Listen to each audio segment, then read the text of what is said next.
In 2010, Elizabeth Martinez stood in front of her family home in Georgia, her small backpack placed at her feet on an ordinary afternoon passing, just like hundreds of others in that quiet neighborhood. Less than half an hour later, the 6-year-old girl vanished. No screams, no signs of struggle, no one could say exactly when she was last seen. Police arrived, the neighborhood was cordoned off, and day after day, every lead collapsed. The family was asked to prepare for the worst possible outcome. The case file was set aside, labeled cold case. Time continued to pass, and Elizabeth grew up somewhere, under a different name, with gaps in her memory, and a life without complete documentation. 14 years later, it wasn't a witness or a confession, but a quiet chain of DNA data in the system that began to vibrate. An indirect match, a connection that couldn't be explained by coincidence.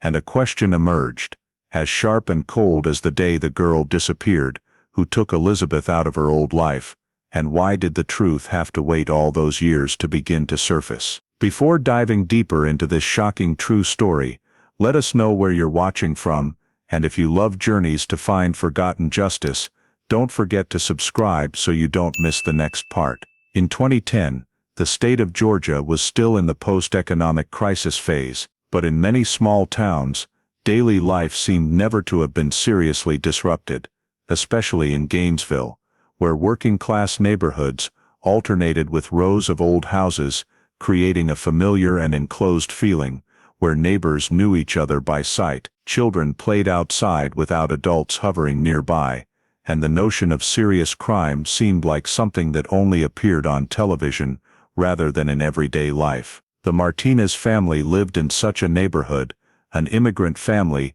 that had settled for many years, living simply, without conflict or scandal, with a regular routine between work, school, and evenings spent together. Elizabeth Martinez, 6 years old, was the youngest in the family, a small child for her age, with dark hair always neatly tied back, who had a habit of clinging to family members, but was also very curious, liked to follow adults around, and was often allowed to play around the neighborhood within familiar boundaries. Elizabeth was particularly attached to the family member directly caring for her, at that time, someone the family trusted completely due to long acquaintance, and because there had never been any signs that made them suspicious. Elizabeth's life was shaped by small habits, meal times, playtimes, safe routines that made everyone believe that looking away for just a moment couldn't lead to anything serious. That afternoon began exactly like many others,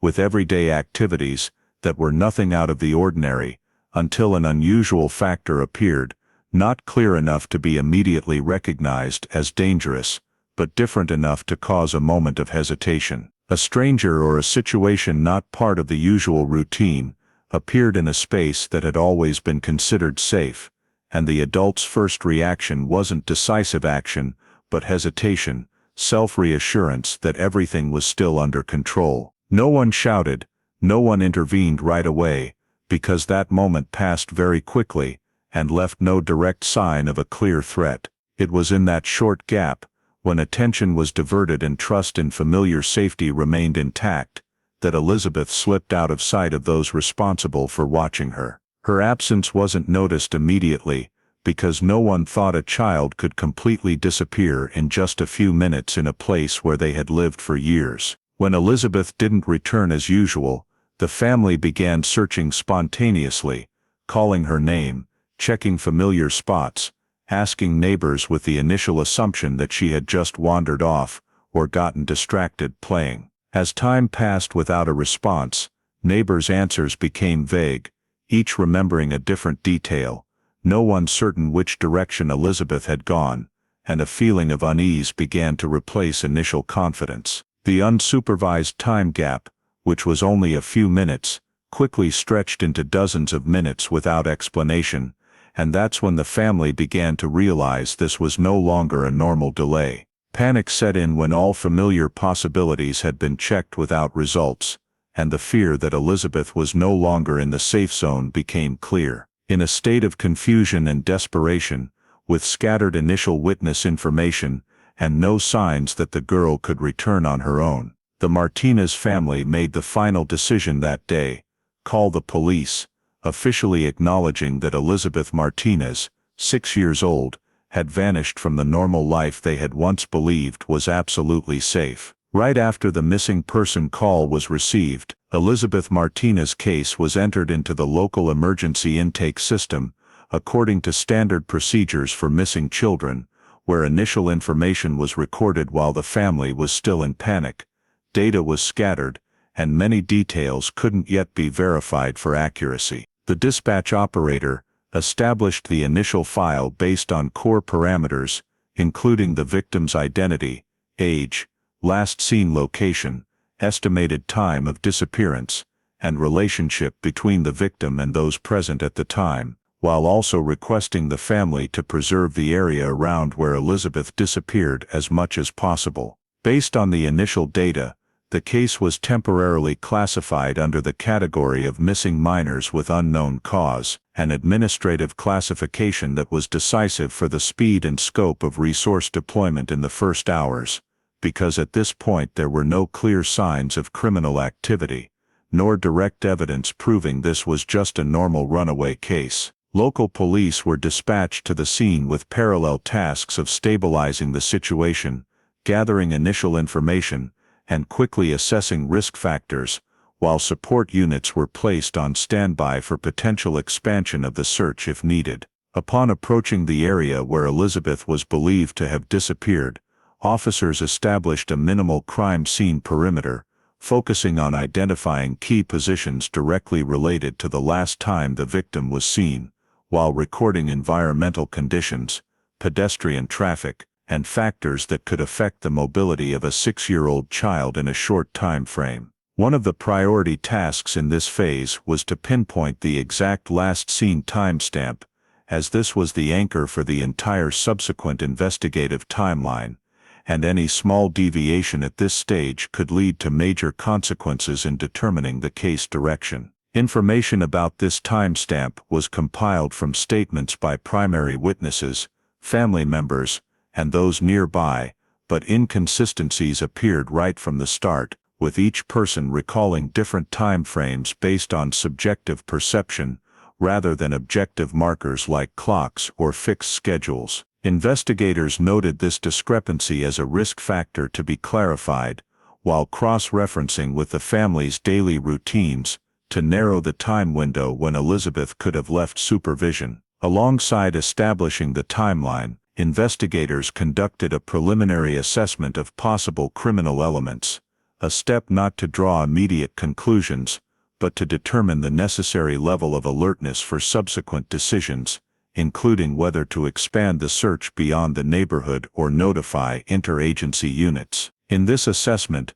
factors such as the victim's age, ability to move independently, surrounding environment, and the appearance of any unusual elements before the disappearance were carefully weighed, as they could suggest third-party intervention. However, due to no signs of forced entry, struggle or clear coercion at the scene, the possibility of a deliberate abduction remained only a hypothesis, not yet sufficient to upgrade the case classification. Investigators chose a cautious approach, keeping all possibilities open while avoiding hasty conclusions that could affect the family's mindset and investigation direction. In these first hours, the focus of investigative activity was not on pursuing a specific perpetrator, but on preserving data, establishing a reliable timeline, and ensuring all collected information could be verified later. Resource deployment was done step by step, with initial priority given to local rapid response units,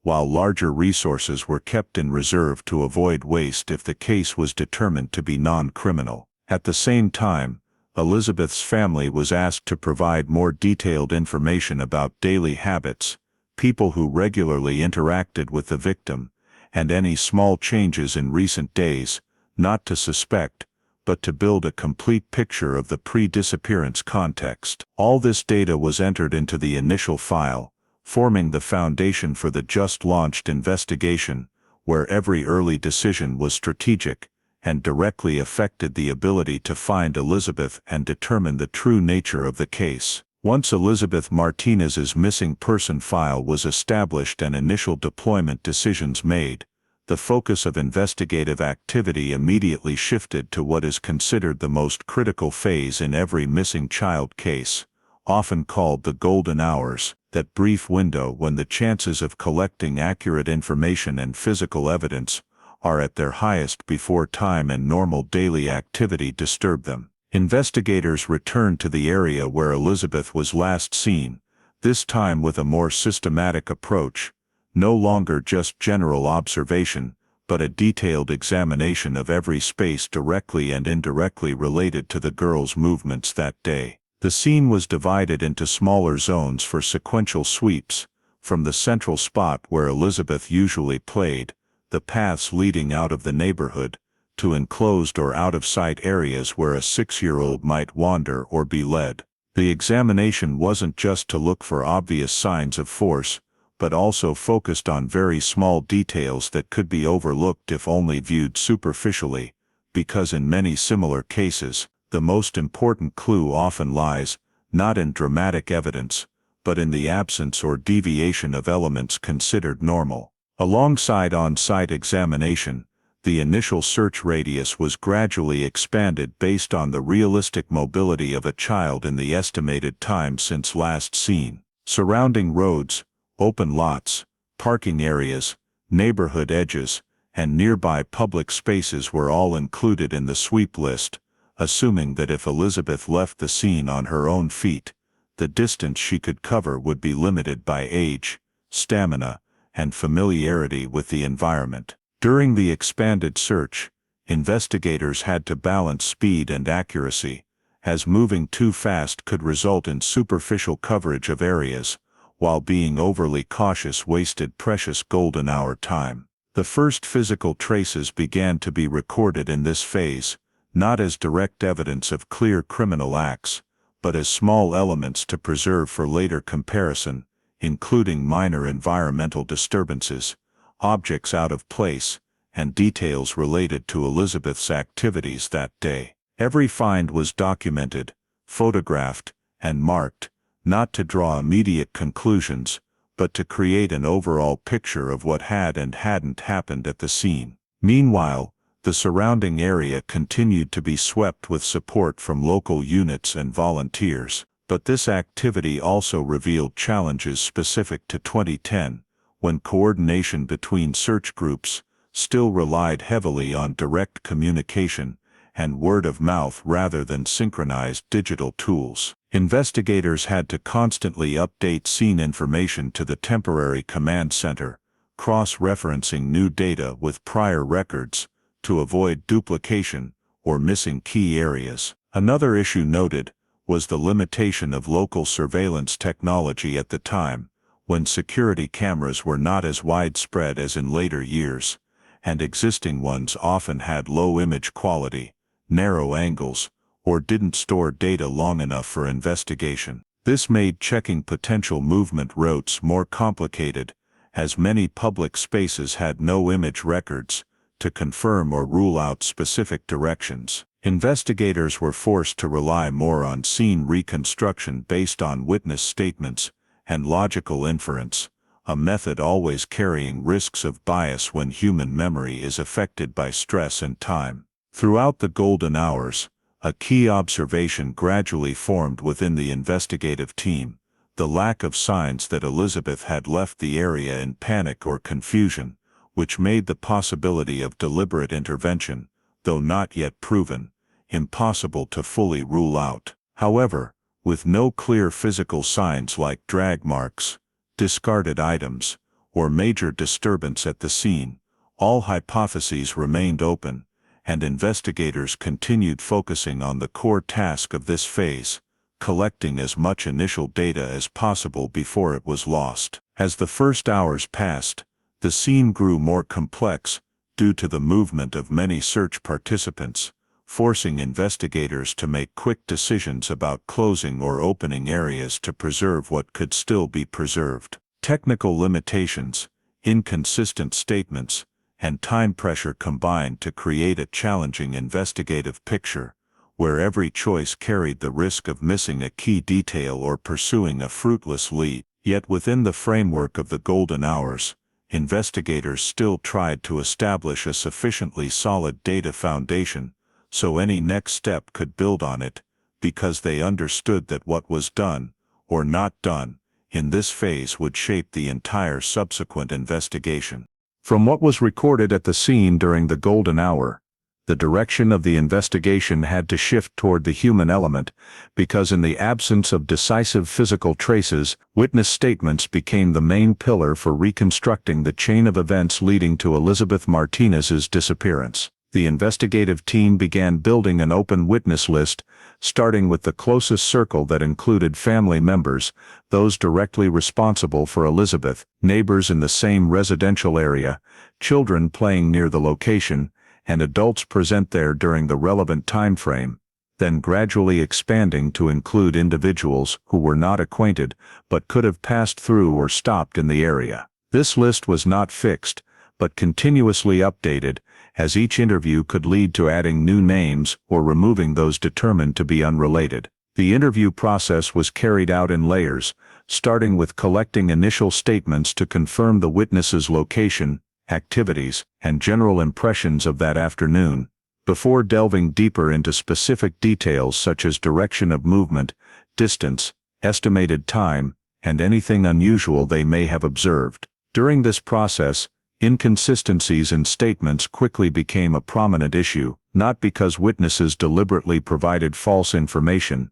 but because each person reconstructed the event based on personal memory, heavily influenced by emotions, perspective, and subsequent information received from the surrounding community. Some witnesses believed they had seen Elizabeth at later times than the timeline provided by the family, while others only vaguely remembered a child with similar features, but could not confirm it was Elizabeth, creating a web of overlapping and difficult-to-verify information. To address this situation, investigators cross-referenced statements among witnesses, seeking overlapping points that could reinforce the reliability of the information and identifying contradictions that needed further clarification, while also noting the level of certainty each witness expressed when mentioning specific details. In parallel with tracking witnesses, another effort was launched to reconstruct Elizabeth's likely movement path, based on the assumption that any action leading to her leaving supervision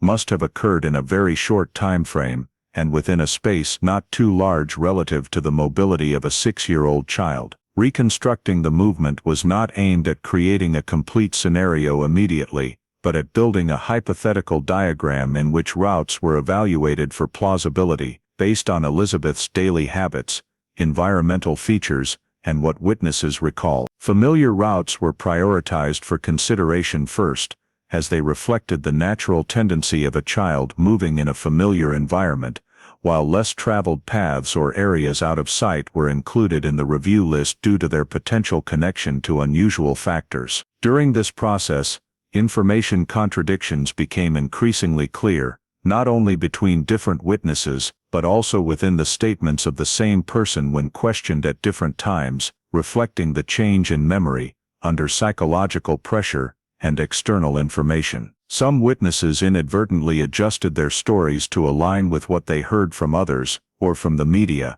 blurring the line between actual observation and speculation. Investigators were forced to apply a method of evaluating statements based on internal consistency and independent verifiability, rather than treating every provided detail as equally valuable. As the movement path was sketched at a preliminary level, data gaps began to emerge more clearly. These were periods during which no witness could confirm having seen Elizabeth or recorded any activity related to her. These gaps became the focus of analysis, as they represented the times when the pivotal event most likely occurred, whether in the form of Elizabeth leaving on her own, being led away, or being removed from the area by an external factor. Delineating these data gaps was not aimed at immediate conclusions, but at identifying time and space frames that needed more thorough examination, both in terms of witnesses and the surrounding environment. At the same time, The investigative team also recognized that tracking witnesses in a small community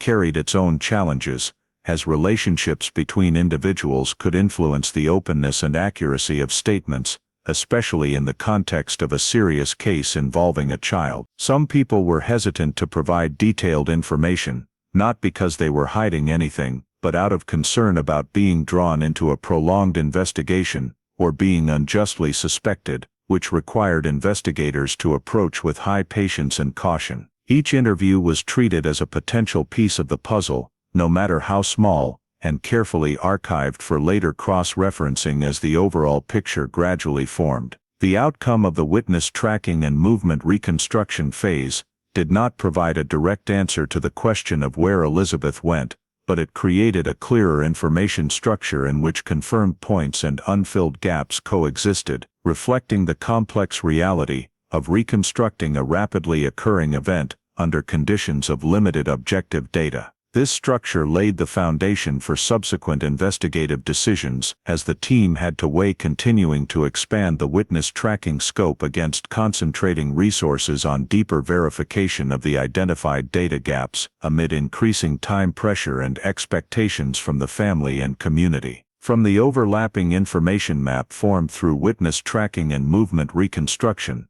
the investigative team began moving into the data structuring phase by developing and testing the main investigative hypotheses, a necessary step to avoid getting bogged down in a sea of disconnected information, and to ensure that every approach was evaluated based on data, rather than subjective impressions. The first hypothesis raised was the possibility that Elizabeth wandered off on her own, a scenario common in cases of missing young children, and therefore taken seriously from the outset, based on the victim's age, the familiar living environment, and the absence of clear signs of struggle at the scene. The team analyzed the independent mobility of a 6-year-old child within the identified time frame, cross-referencing it with the area's terrain, traffic density, natural obstacles, and spaces that could cause a child to get stuck or lose direction. Witness data was applied to this hypothesis to check for consistency between statements and the possibility of Elizabeth moving alone,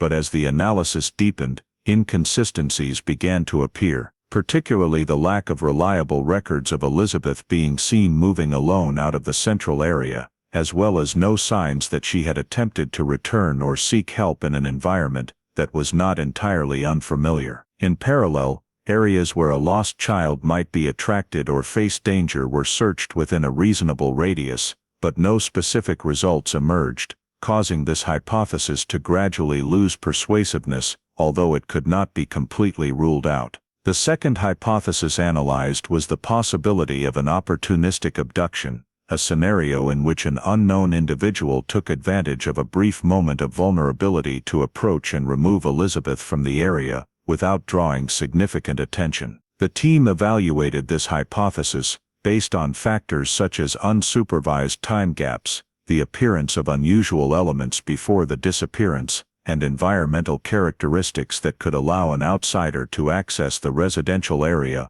without immediate identification. Data on strangers mentioned by witnesses, though vague and inconsistent, was analyzed to determine if there were any commonalities in description, behavior, or timing, but the lack of precision in these descriptions made building a suspect profile difficult. Additionally, the team assessed the feasibility of an opportunistic abduction occurring without leaving clear physical traces, something not impossible but requiring high speed and situational control, especially with a child capable of resisting or calling for help. The absence of signs such as loud noises, reactions from those nearby, or major disturbance at the scene made this hypothesis both concerning and difficult to prove, forcing the team to keep it open but not yet prioritize it absolutely. The third hypothesis focused on the possibility that Elizabeth was taken by someone familiar, or an individual with some level of access to the family, an approach often considered in child disappearance cases where trust and familiarity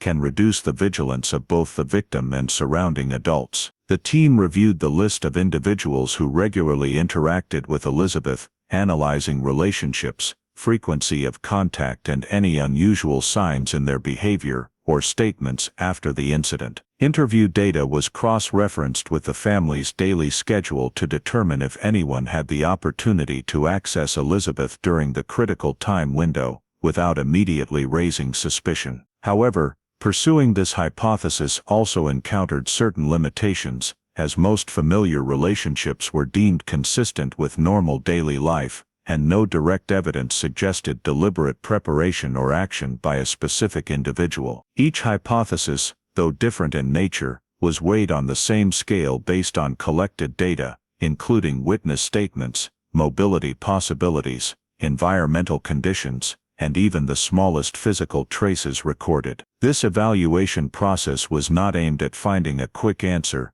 but at determining the degree of fit of each hypothesis with the overall picture, thereby deciding how to allocate investigative resources in the next phase. Hypotheses that did not fully fit the current data were not immediately discarded, but placed in a lower priority group, while those with more matching points were further pursued and verified. Elimination was conducted systematically based on clear criteria, rather than intuition, to avoid overlooking a possibility just because it did not match initial expectations. Gradually, through comparison and cross-referencing, the investigative team realized that no single hypothesis could fully explain every aspect of the case. Each scenario had its own gaps or contradictions, reflecting the complexity of an event that occurred in a very short time, but left long-lasting consequences. The absence of a dominant hypothesis forced the team to maintain multiple parallel approaches, while continuously updating evaluations as new data emerged or old elements were reconsidered from different angles. In this context,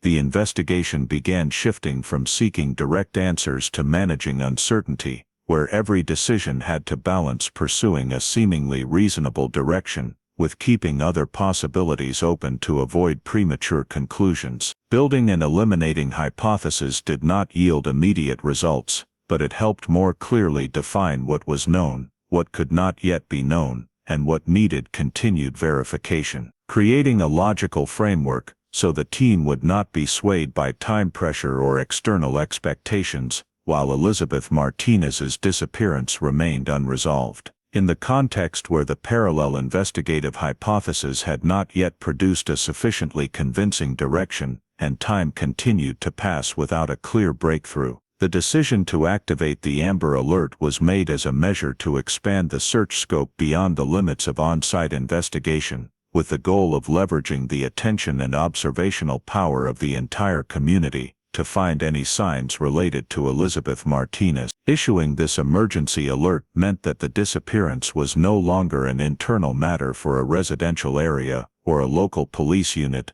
but became an event widely disseminated throughout the state, appearing on traffic electronic signs, media outlets, and other public information channels. As soon as the Amber Alert was activated, the volume of information flooding into the receiving center increased exponentially, including calls, emails, and messages from the public reporting what they believed they had seen or heard, ranging from descriptions of a child with a similar appearance in various locations to personal speculations about the case. The investigative team had to quickly adjust operations to handle this massive data volume, establishing separate receiving channels, and assigning dedicated personnel to record, classify, and evaluate each tip. The screening process became a complex task, as most incoming information was vague, lacked verifiable details, or stemmed from confusion between Elizabeth and other children with similar appearances, especially in a community mindset of heightened alertness. Every tip, no matter how unreliable it seemed, still had to be recorded and evaluated to some degree, because overlooking one correct detail among hundreds of incorrect ones could have serious consequences. This created significant resource pressure, as time and personnel had to be allocated to verify each piece of information, even though the realistic potential of many tips was very low. In parallel with receiving information from the public, the media began playing an increasingly prominent role in the case, with Elizabeth's image and information broadcast continuously, attracting widespread attention, but also bringing unintended consequences for the investigative process. The intense coverage caused some unverified details to spread as fact, increasing the risk that witnesses would unintentionally adjust their memories to align with what they had seen or heard in the media, thereby reducing the reliability of later statements. Additionally, public pressure forced the investigative team to carefully consider every step, as any decision, even technical ones, could be interpreted or judged through the emotional lens and expectations of the public. The sudden surge in information also led to noise, with unrelated or speculative tips dominating the data volume, obscuring truly valuable information and making prioritization more difficult. Some individuals contacted authorities, not because they had observed anything specific, but out of a desire to contribute or general concern, creating a flow of information that was both well-intentioned and overwhelming to the system. In that context, investigators had to apply stricter criteria for classifying tips, based on specificity, verifiability, and alignment with the hypothesis under consideration, while continuously adjusting those criteria as the overall picture of the case evolved. The information pressure came not only from outside, but also directly impacted the internal investigative team, as the volume of data to process increased while time and resources remained limited, forcing quick decisions on whether to pursue or discard a tip, with the constant risk of missing or wasting effort. The growing reliance on public information also changed the rhythm of the investigation, with a significant portion of time spent responding to and verifying tips, rather than focusing on investigative directions built from initial data. Although the Amber Alert brought clear benefits in raising the case's visibility and encouraging community participation, it simultaneously created a complex information environment where the boundary between useful data and noise became blurred. Investigators had to constantly balance maximizing public support with protecting the integrity of the investigative process, avoiding letting external pressures lead them in unfounded directions. In this phase, information management became a task as critical as evidence collection, because the way data was received, processed, and prioritized would determine the effectiveness of all search efforts. As the volume of tips continued to rise, and media attention showed no sign of decreasing, the investigative team realized that the Amber Alert had completely transformed the context of the case, turning it from a local investigation into a public event with high expectations and constant pressure, where each new piece of information could bring hope, but also deepen the confusion, making the path to finding Elizabeth Martinez both more open and more complex than ever. The increasingly dense influx of information gradually pulled the investigation into a vortex where attention no longer focused on highly verifiable data, but became scattered by a multitude of inaccurate leads. This forced the investigative team to react constantly to external signals instead of proactively guiding their approach. Many tips initially appeared promising on the surface, with specific descriptions of locations or individuals, and were quickly prioritized to avoid missing any possibility. However, the actual verification process revealed that most of them had no direct connection to Elizabeth Martinez. Each false lead triggered a chain of resource-intensive actions, deploying personnel to reported locations, surveying the surrounding environment, interviewing witnesses present, and cross-referencing collected information with existing files. When verification showed no reliable link, the entire effort had to be closed without yielding new data. This process repeated multiple times, creating accumulating pressure, not only in terms of time, but also psychologically on those directly involved in the investigation, as the sense of progress was gradually replaced by fatigue and doubt about the effectiveness of each decision.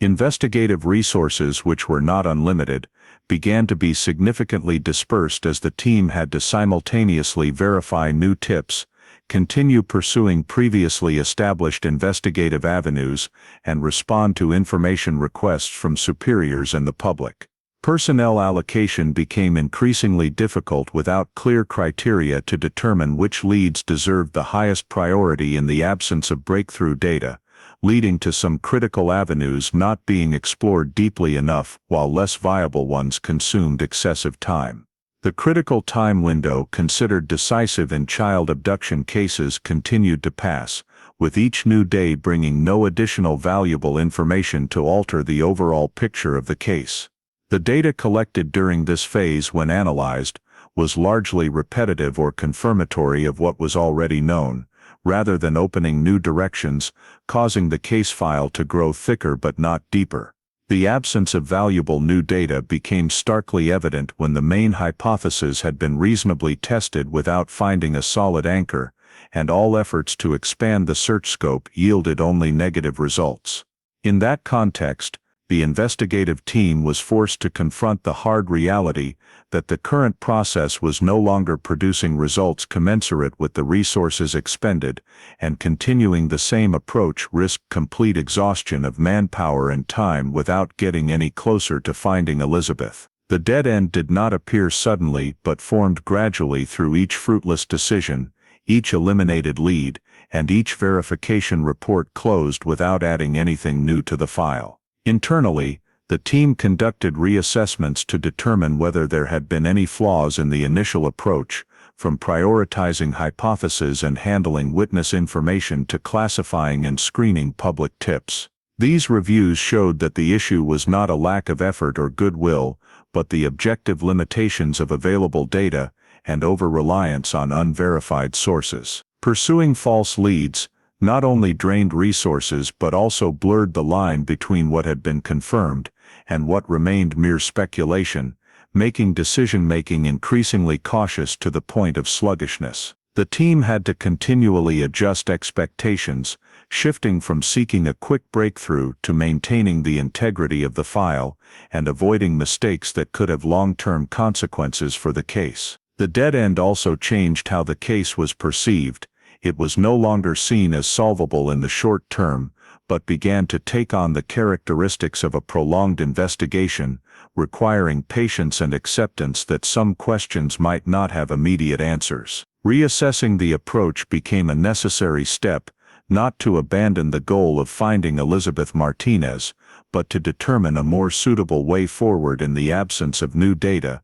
and amid unrelenting external pressure. Investigators considered narrowing the scope of operations, focusing on systematizing what had been collected rather than continuing broad searches, while documenting the limitations of the current phase to avoid repeating similar mistakes in the future. This shift did not bring a clear sense of progress, but it reflected a turning point in investigative thinking. The goal was no longer chasing every new signal, but strengthening the data foundation and accepting that the lack of results was itself a form of information, showing which paths had been tried without leading to a solution. In that context, Elizabeth's disappearance gradually entered a state of limbo, where efforts continued but no longer produced clear breakthroughs, and the dead end became an inseparable part of the investigative process, forcing participants to confront the limits of what could be achieved with current methods and resources. The prolonged deadlock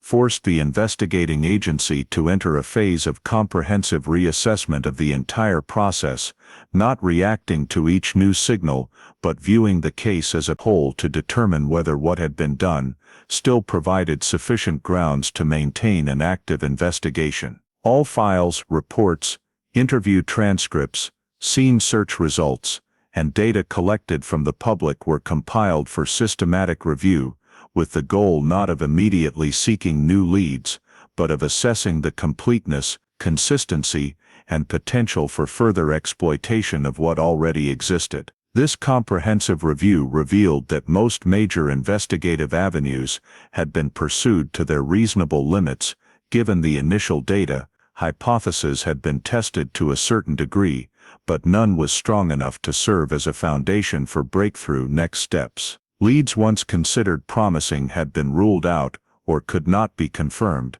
while significant data gaps remained unfillable by traditional investigative methods. This evaluation led to a difficult but unavoidable conclusion: continuing an active investigation with the same level of resource commitment was no longer proportionate to the likelihood of obtaining new results, and risked completely depleting manpower and budget without getting closer to finding Elizabeth Martinez. In that context, the decision to reclassify the case as a cold case was made as a strategic choice rather than an abandonment, reflecting acknowledgement that the case had exceeded the threshold that current investigative methods could effectively resolve. This reclassification did not mean the investigation was fully closed, but proactive activities, such as widespread searches, continuous verification of new tips, or maintaining a dedicated team, were reduced to a minimum and would only be reactivated if new information emerged with the potential to change the overall picture.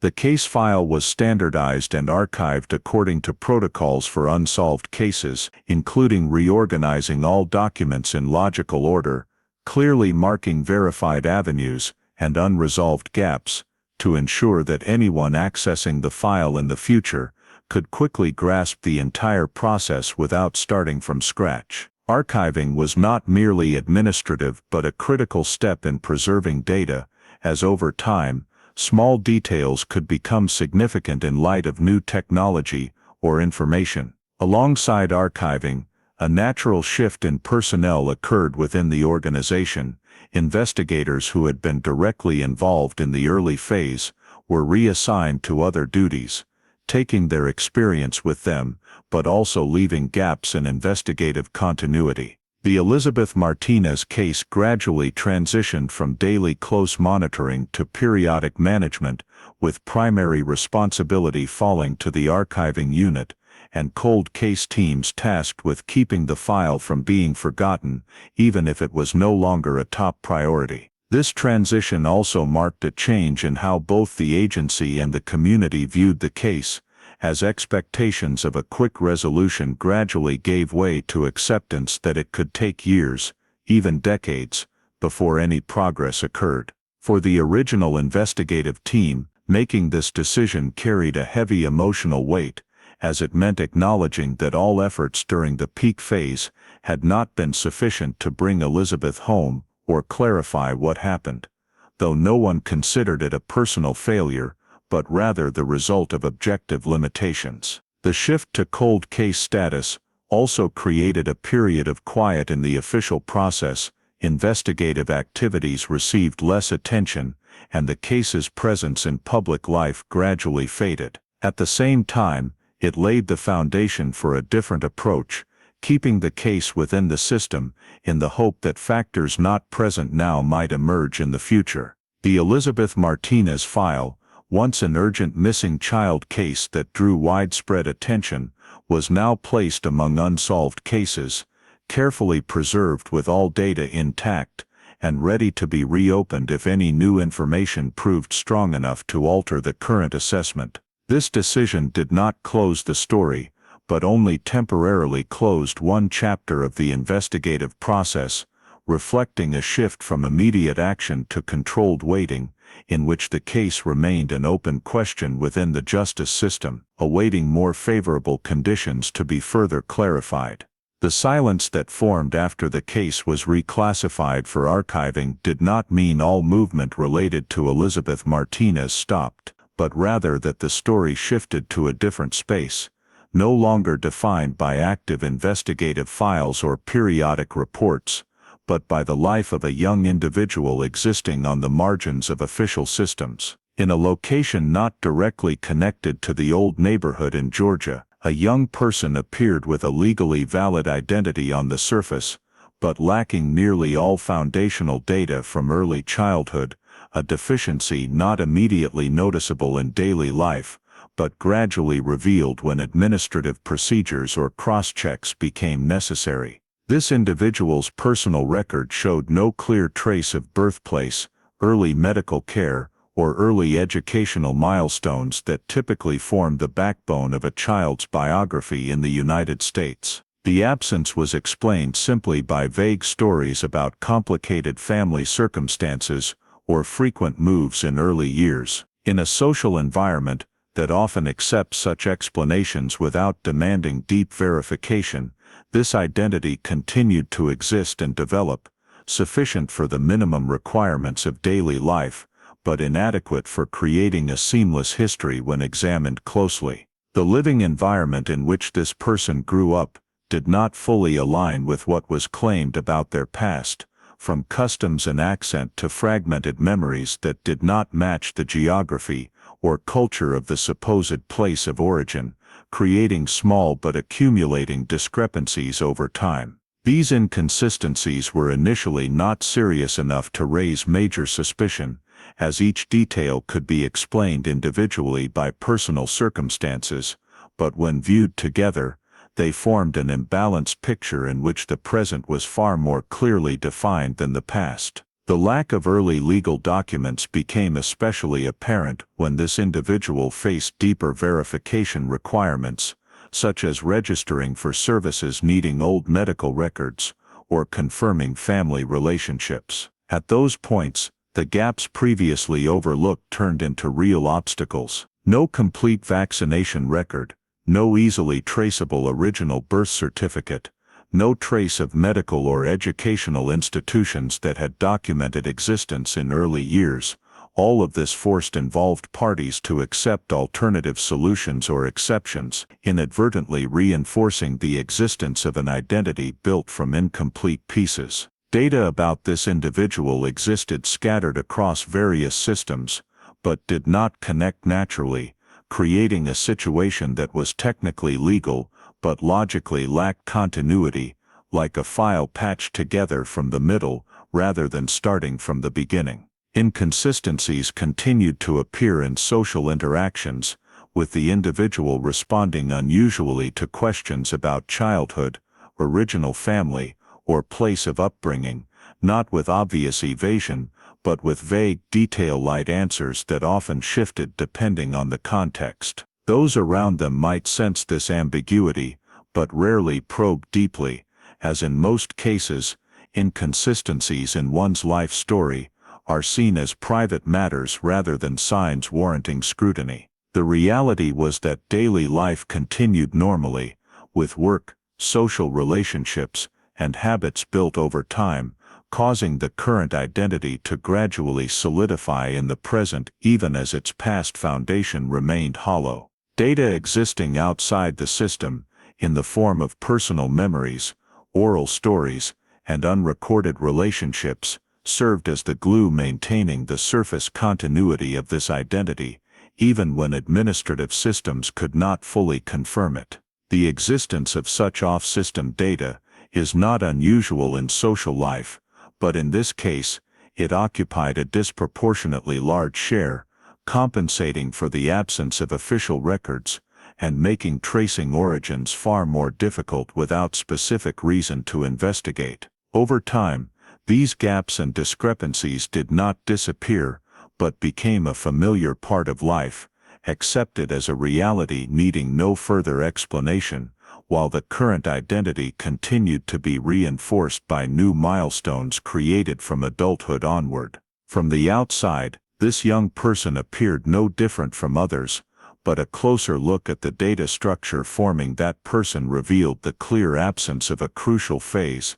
a period that should have been fully documented, but instead existed as a blank space, with no administrative traces, no linked records, and no clear anchors in official systems. The very coexistence of a clearly defined present and a faint past created a unique state. Life proceeded normally on the surface, while beneath it lay a foundation of identity lacking cohesion, legally existent but incomplete, awaiting a moment when off-system data and administrative gaps might be subjected to closer scrutiny. The gaps already identified in the identity structure become even more apparent when layers of personal data are placed side by side for comparison, with the whole in the medical record being the first indicator of a systemic lack of linkage rather than isolated administrative oversights. There is no continuous record of healthcare during infancy and early childhood,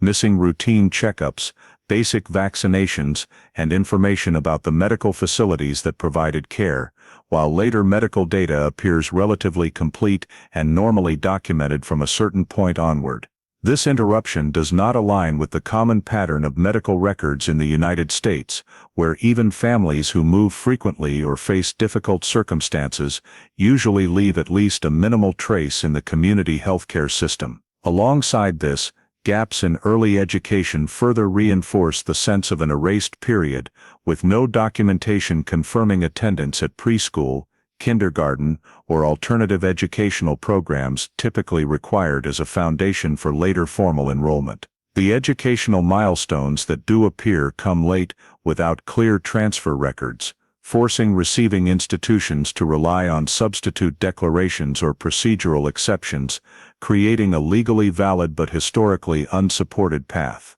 When educational and medical data are placed in parallel, an imbalanced picture emerges, in which the early years leave insufficient traces to connect to the later ones, in contrast to the continuity typically seen in naturally formed personal records over time. Anomalies in family history continue to thicken the layer of suspicion, not through direct contradictions but through prolonged vagueness, as information about relatives, blood relationships, and significant family events cannot be verified by original documents or independent data. Family stories are told in a flexible manner, changing depending on the context, lacking specific details such as old addresses, periods of residence, or verifiable event timelines, making family history exist more as a collection of narratives than as a documented sequence of events. This inconsistency is not clear enough to be considered outright deception, yet not tight enough to inspire confidence when analyzed in depth. The lack of identity confirmation milestones becomes a core issue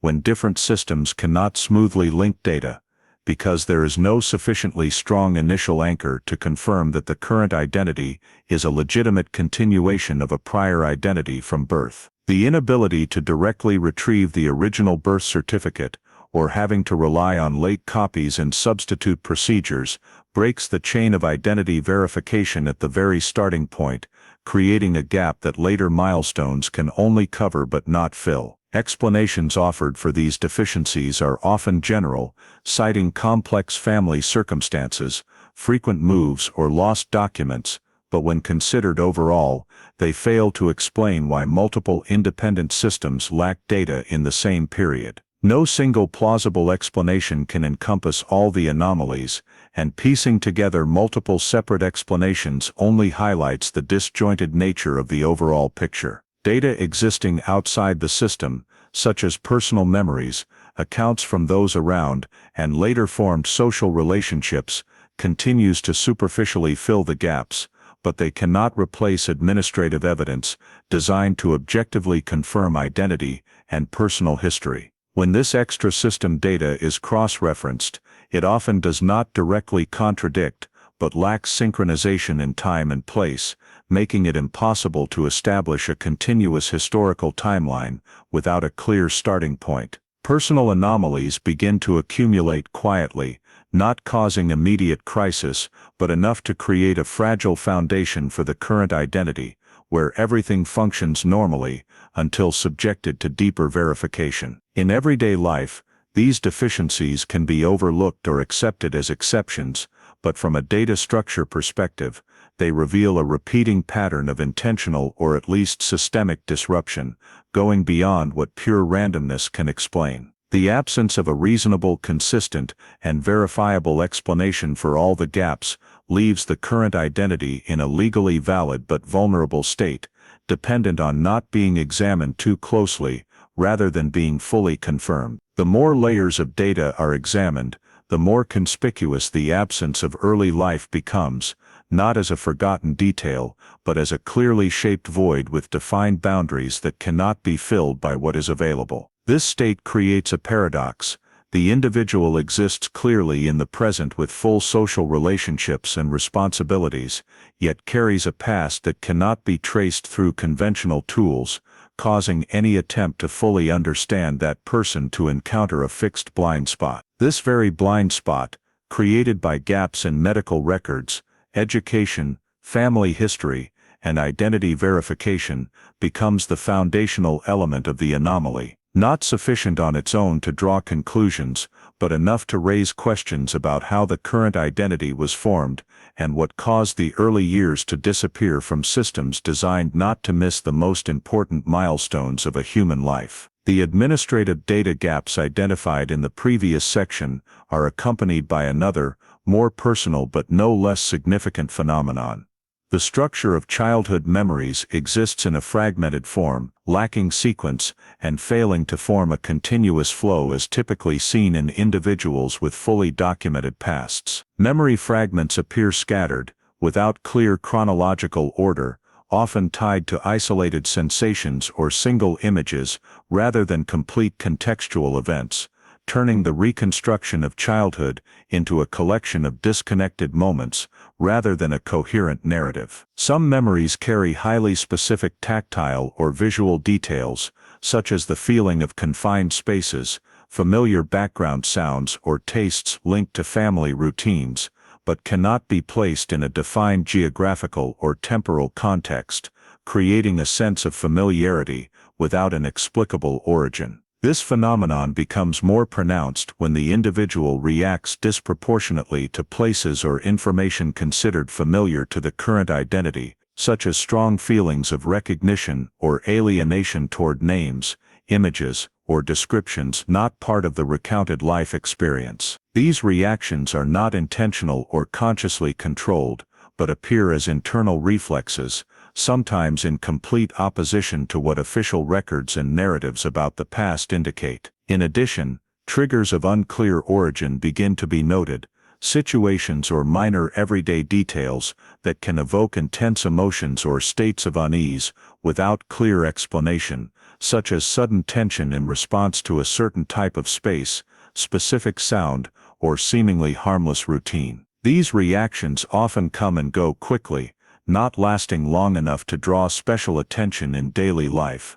but when viewed collectively, they form a repeating pattern, showing that emotional memory exists independently of narrative memory. The contradiction between personal memory and current records grows clearer when what is remembered cannot be matched or verified by administrative data, while what the records document fails to evoke corresponding feelings of familiarity. Some memories, when described, seem to belong to a different geographical or cultural context than the supposed place of upbringing, but not specific enough to pinpoint exactly, creating a state of suspension between recognition and denial. Conversely, major milestones in the current records, considered the foundation of the official identity, leave no corresponding memory imprint, making them exist more as externally received information than as lived experiences. This misalignment is not always consciously recognized, as in daily life, people rarely systematically compare personal memories with administrative records, but when questions about origins and the past arise, it becomes a difficult bottleneck to overcome. Fragmented memory is not only evident in the lack of information, but also in how memory fragments connect, where one detail may be vivid, but does not lead to the next, like disjointed photographs that cannot form a complete film. This creates the sense that part of the story has been cut away or obscured, not because it was completely forgotten, but because there is no mechanism to access it again. In some cases, fragmented memories carry emotions disproportionate to their surface content, such as fear or anxiety, attached to images that are not overtly threatening, suggesting that the original experience may have been separated from its initial cognitive context. When these memory fragments are placed alongside the current records, the mismatch cannot be explained solely by the imperfection of human memory, as the pattern of absence and discrepancy appears systematically, focused on the same time period. No single event is strong enough to account for the entire phenomenon of fragmented memory, but the totality of signs suggests a process in which lived experience and recorded data diverged along separate paths from a very early stage. The parallel existence of strong emotional memory and weak narrative memory creates a state where the individual can sense that something is incomplete in their past, even if they cannot specify what it is. The conflict between what is remembered and what is recorded does not lead to an immediate conclusion, but it raises a fundamental question about the integrity of the current identity. When memory, a core component of personal identity, cannot be tightly linked to records and the official narrative. It is precisely in this intersection, where fragmented memory exists as mismatched pieces, that silent instability forms, not erupting into clear crisis, but sufficient to shake the certainty of the past, leaving a lingering haze from childhood to the present, where unanswered questions persist without direct access through conventional means. Fragmented memories do not exist in isolation, but gradually reveal their connection to behavioral manifestations in present life, forming a layer of indirect data that reflects the discrepancy between the lived identity and what was formed in the past. Certain behaviors exhibit subtle mismatches with the official life story, not overt enough to be considered abnormal in general social contexts, but when observed over time, they show a pattern that is difficult to explain based solely on the current biography. Reactions to situations involving family, children, or caregiving relationships often carry an excessive wariness or tension, while other situations, considered sensitive for those with similar experiences in the current records, fail to elicit corresponding responses. These deviations do not appear continuously, but recur contextually, making them easy to overlook when viewed in isolation. When past data is brought up in discussion, or appears incidentally in life, psychological reactions often do not follow predictable paths, sometimes manifesting as inexpressible confusion, sometimes as a sense of strangeness toward the very story told about oneself, as if the information belongs to someone else, rather than lived experience. These reactions are not dramatic or explosive, but appear as subtle shifts in behavior, tone, or level of engagement in conversation, enough to create a feeling of detachment between the individual and the data being referenced. Over time, recurring behavioral patterns begin to be noted, especially in situations related to establishing origins, original family, or questions about childhood, where a tendency to avoid delving into details becomes evident, even without direct refusal. This repetition is not the result of a conscious concealment strategy, but resembles an adaptive mechanism formed very early, where not probing the past becomes a way to maintain psychological stability in the present. Other behaviors, such as heightened sensitivity to abandonment, loss of contact, or sudden environmental changes, also appear with greater frequency than the current records can explain, suggesting that foundational experiences shaped responses to the world in ways not fully aligned with the official story. When these behavioral patterns are placed side by side, they form a loosely but consistently linked chain, reflecting the existence of an unrecognized layer of experience. Comparing these manifestations with records of children who went missing and were later found in other cases reveals notable similarities,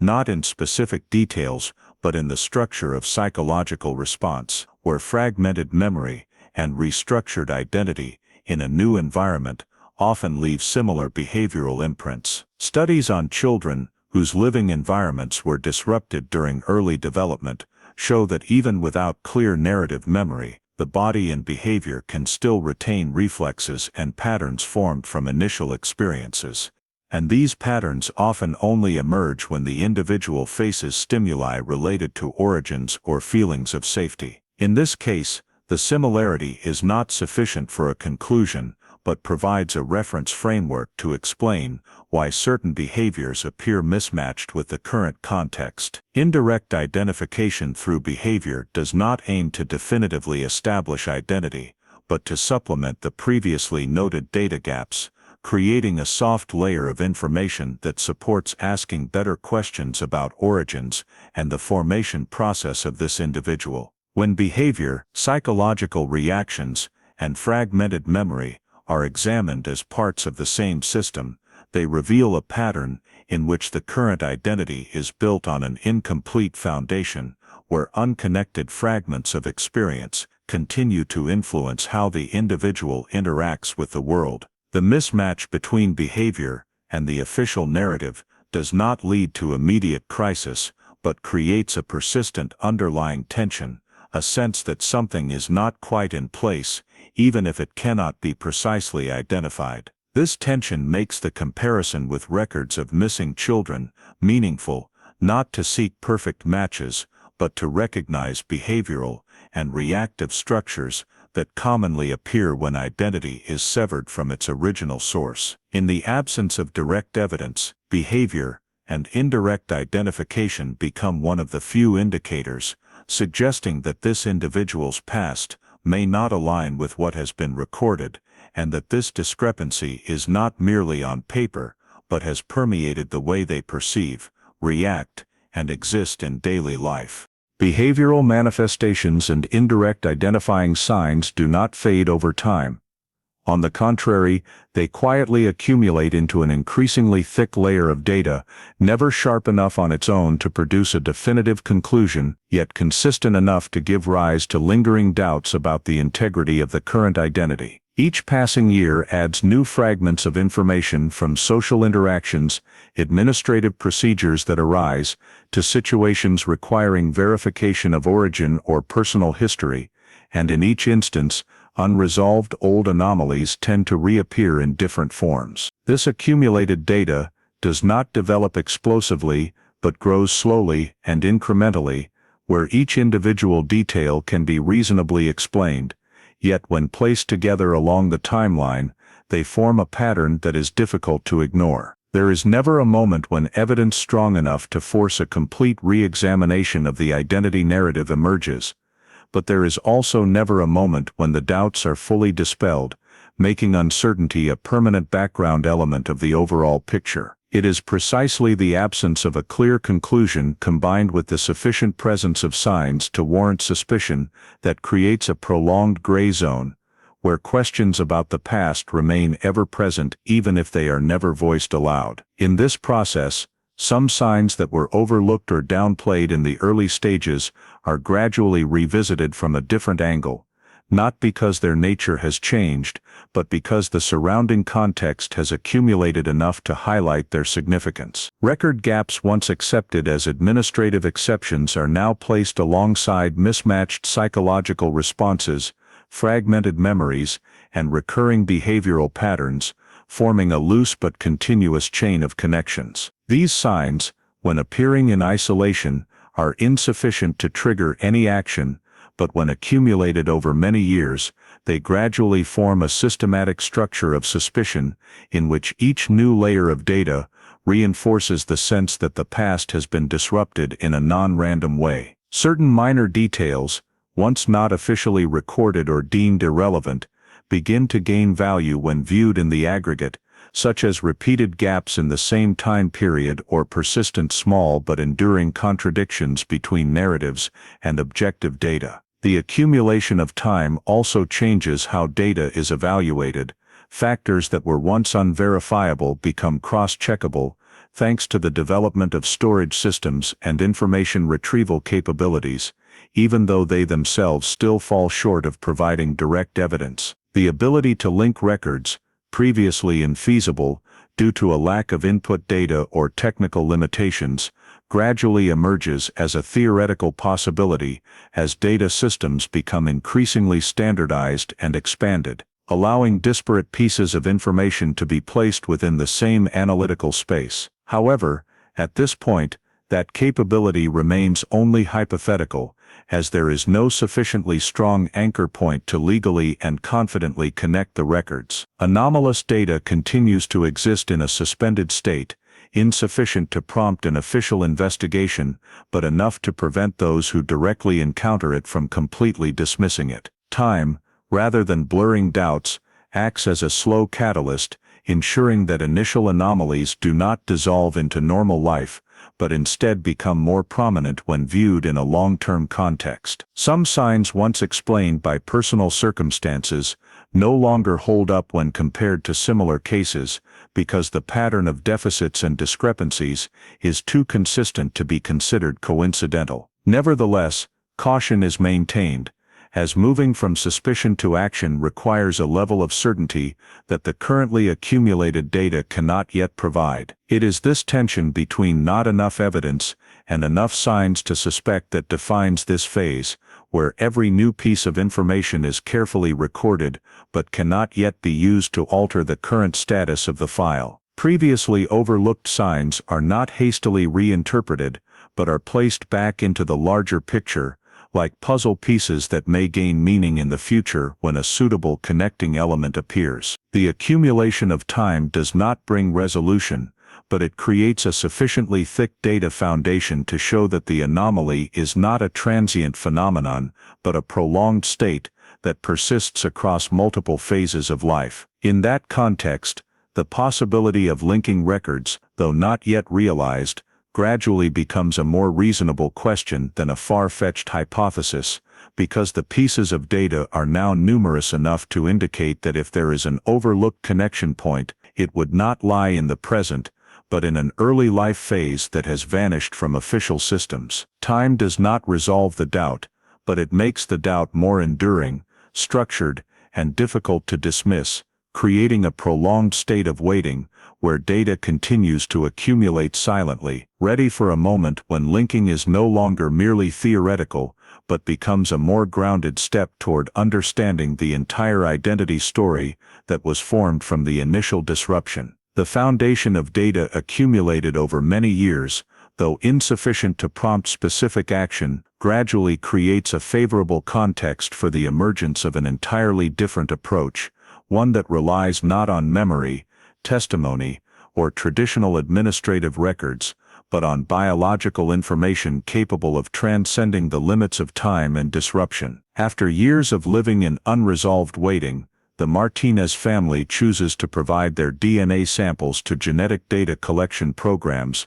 not as a direct investigative step, but as a way to maintain Elizabeth's presence in systems that might offer long-term hope. The submission of DNA samples is carried out voluntarily, with the understanding that this data will be stored in specialized databases designed for kinship matching, where it can remain for many years without yielding immediate results. Family members' DNA samples are processed to create standardized genetic profiles, removing direct identifying elements and retaining only the markers necessary for kinship comparison, thereby ensuring privacy and long-term usability. Participation in open genealogical databases opens the possibility of connecting with other records outside the scope of traditional criminal investigations, including data from individuals who have voluntarily submitted DNA for family origin research or genealogy purposes. Unlike closed forensic databases,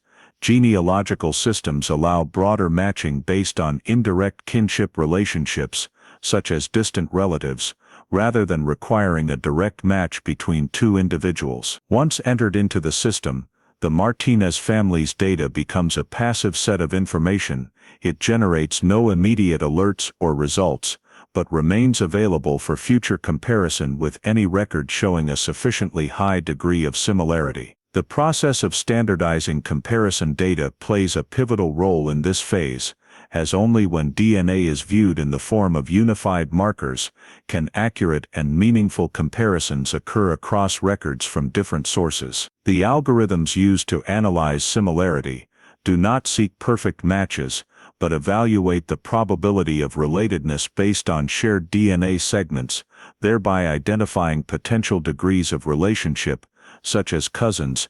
aunts/uncles/nieces/nephews, or more distant connections. For the Martinez family, entering DNA into the system brings no noticeable change to daily life, no notifications, no results, and no indication that their data is being used for any specific purpose. However, at the system level, the presence of these profiles increases the likelihood that if Elizabeth is still alive under another identity, and if her DNA or that of blood relatives is entered into any database, a point of intersection could form. Preparing for match evaluation is not only a technical matter, but also a perceptual one, as those involved come to understand that any result, if it comes, will not arrive as a simple answer, but as a series of indicators requiring careful interpretation. Low or moderate similarity levels may suggest indirect relationships, necessitating the reconstruction of hypothetical family trees to determine the position of the unidentified individual within the kinship network. In this phase, DNA data exists as an unactivated potential. It does not alter the status of the case file but quietly opens a door that previous investigative methods could not access. The fundamental difference of this approach lies in its independence from anyone having to remember, testify, or be suspected. It relies on biological connections that cannot be erased, no matter how much identity, records, or memories are altered. The Martinez family's participation in genealogical systems also reflects a broader societal shift in how long-term missing persons cases are approached, where hope is no longer placed entirely on active search efforts, but on the potential for data to connect itself over time. Once entered into the system, the DNA samples become part of a larger network where millions of profiles exist in parallel,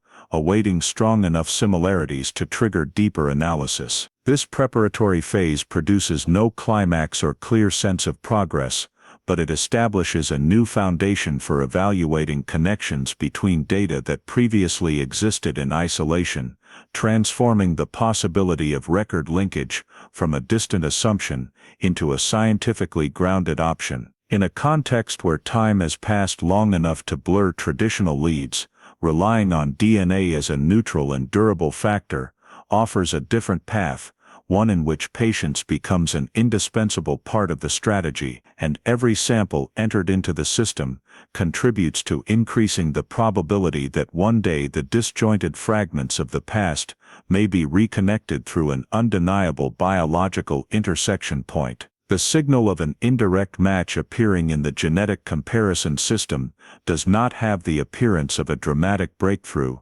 yet it is sufficiently distinct to break the prolonged static state that preceded it. When the Martinez family's DNA data for the first time produces a specific intersection point with an unidentified individual profile in the genealogical database, this result does not show a direct parent-child match, nor does it indicate a close enough blood relationship to confirm identity immediately. Instead, it falls in an intermediate range, reflecting shared DNA segments whose length and distribution suggest an indirect kinship relationship. Such a result is not rare in large databases, but what makes it noteworthy is that the degree of similarity exceeds standard statistical thresholds and cannot be easily explained by random chance or the commonality of certain DNA segments in the population. Genetic experts begin assessing the results' reliability by analyzing the shared DNA segments in detail,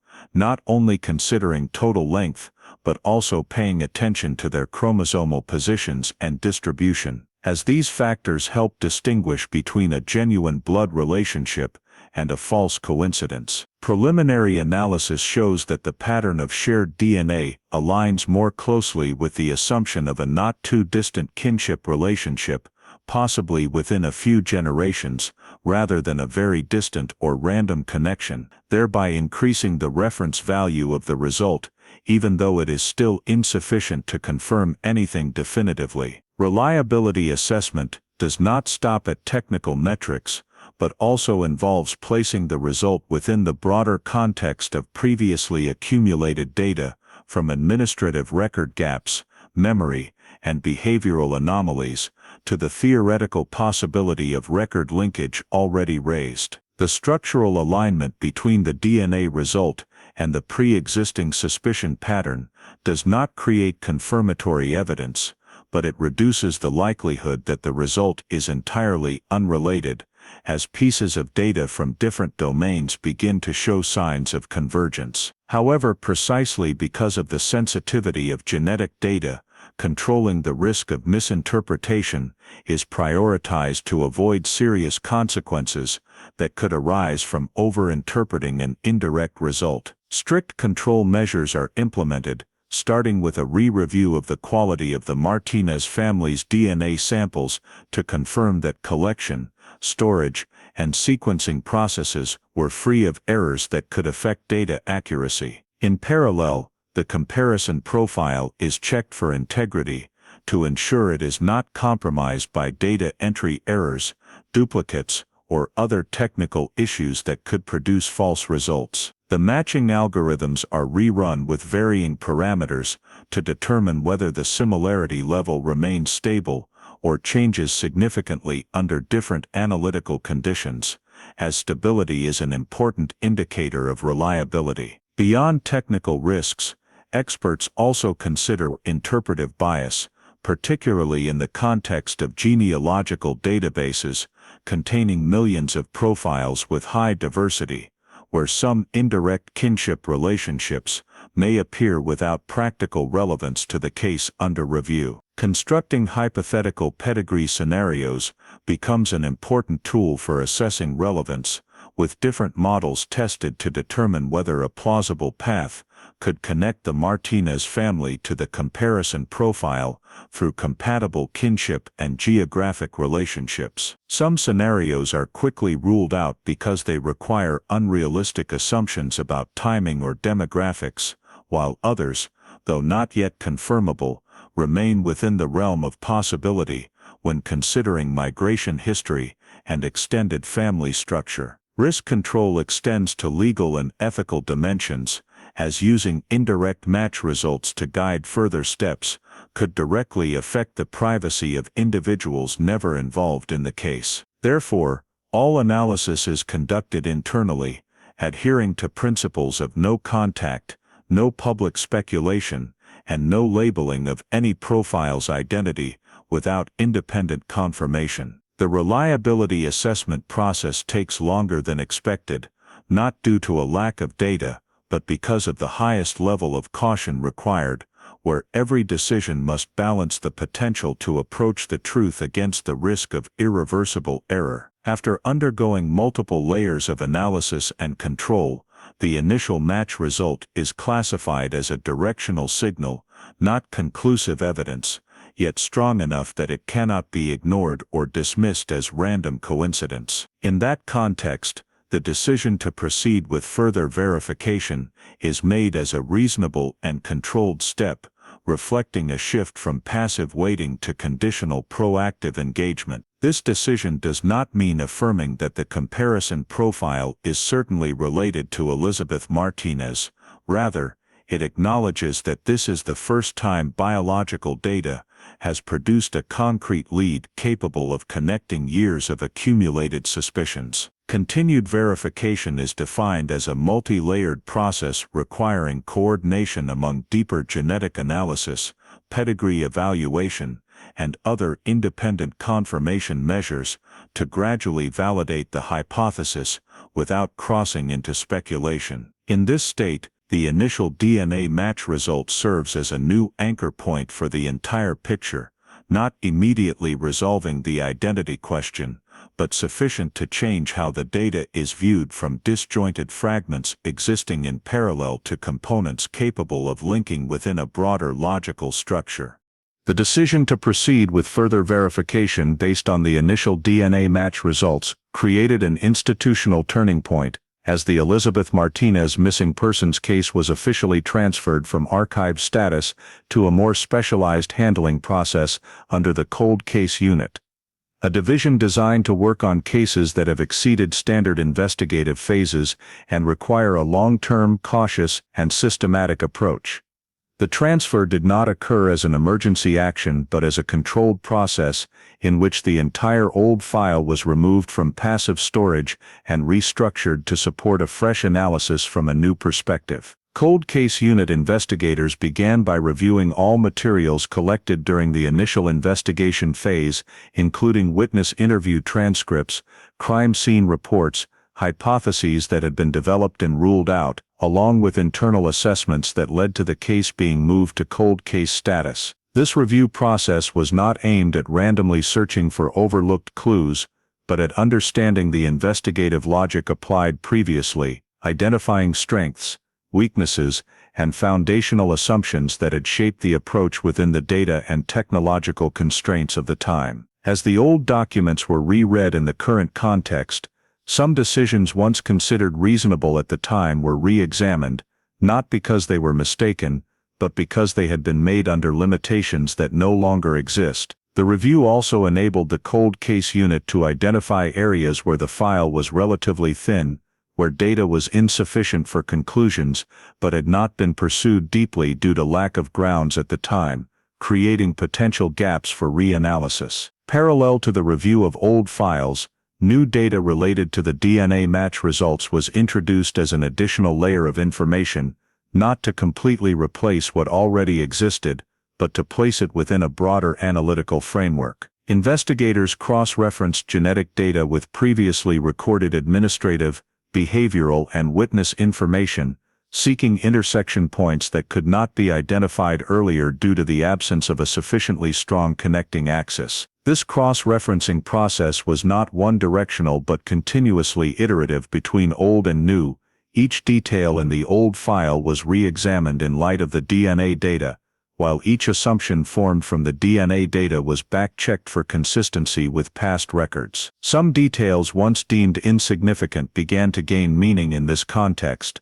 not because they themselves changed, but because they now had the potential to connect to a wider chain of data. The cross-referencing of new data also allowed the cold case unit to clearly delineate between elements that could be further verified and those still beyond reach, helping to prevent the recurrence of pursuing baseless leads that had previously led to dead ends. A crucial part of the reopening process was re-evaluating old investigative hypotheses in light of current data, not to restore them wholesale, but to determine whether they could be adjusted or recombined in new ways. Some hypotheses previously ranked as low probability were revisited, not because they had become more correct, but because new data could provide tools to test them more rigorously. Conversely, high-priority hypotheses were also re-evaluated to ensure they were not retained merely due to inertia from the old file. Throughout this process, the cold case unit placed particular emphasis on separating confirmed data from inferences that had been built within the context of the time, to avoid unconsciously inheriting assumptions that no longer applied. As the data layers were reorganized, a new picture gradually emerged, one in which the case was no longer viewed as a disjointed sequence of events cut off at the transition to cold case status, but as a prolonged process with distinct phases, each leaving its own traces in the data system. This allowed the cold case unit to identify next investigative directions more strategically, not based on immediate reactions, but on the convergence of multiple independent factors. The identification of new investigative directions was not done by listing a multitude of possibilities, but by prioritizing those with the potential to generate verifiable data in the present, especially those that could leverage advances in technology, data systems, and modern analytical tools. In that context, DNA data served as a pivotal axis, but not the only one, as every investigative direction had to be supported by at least one additional layer of data,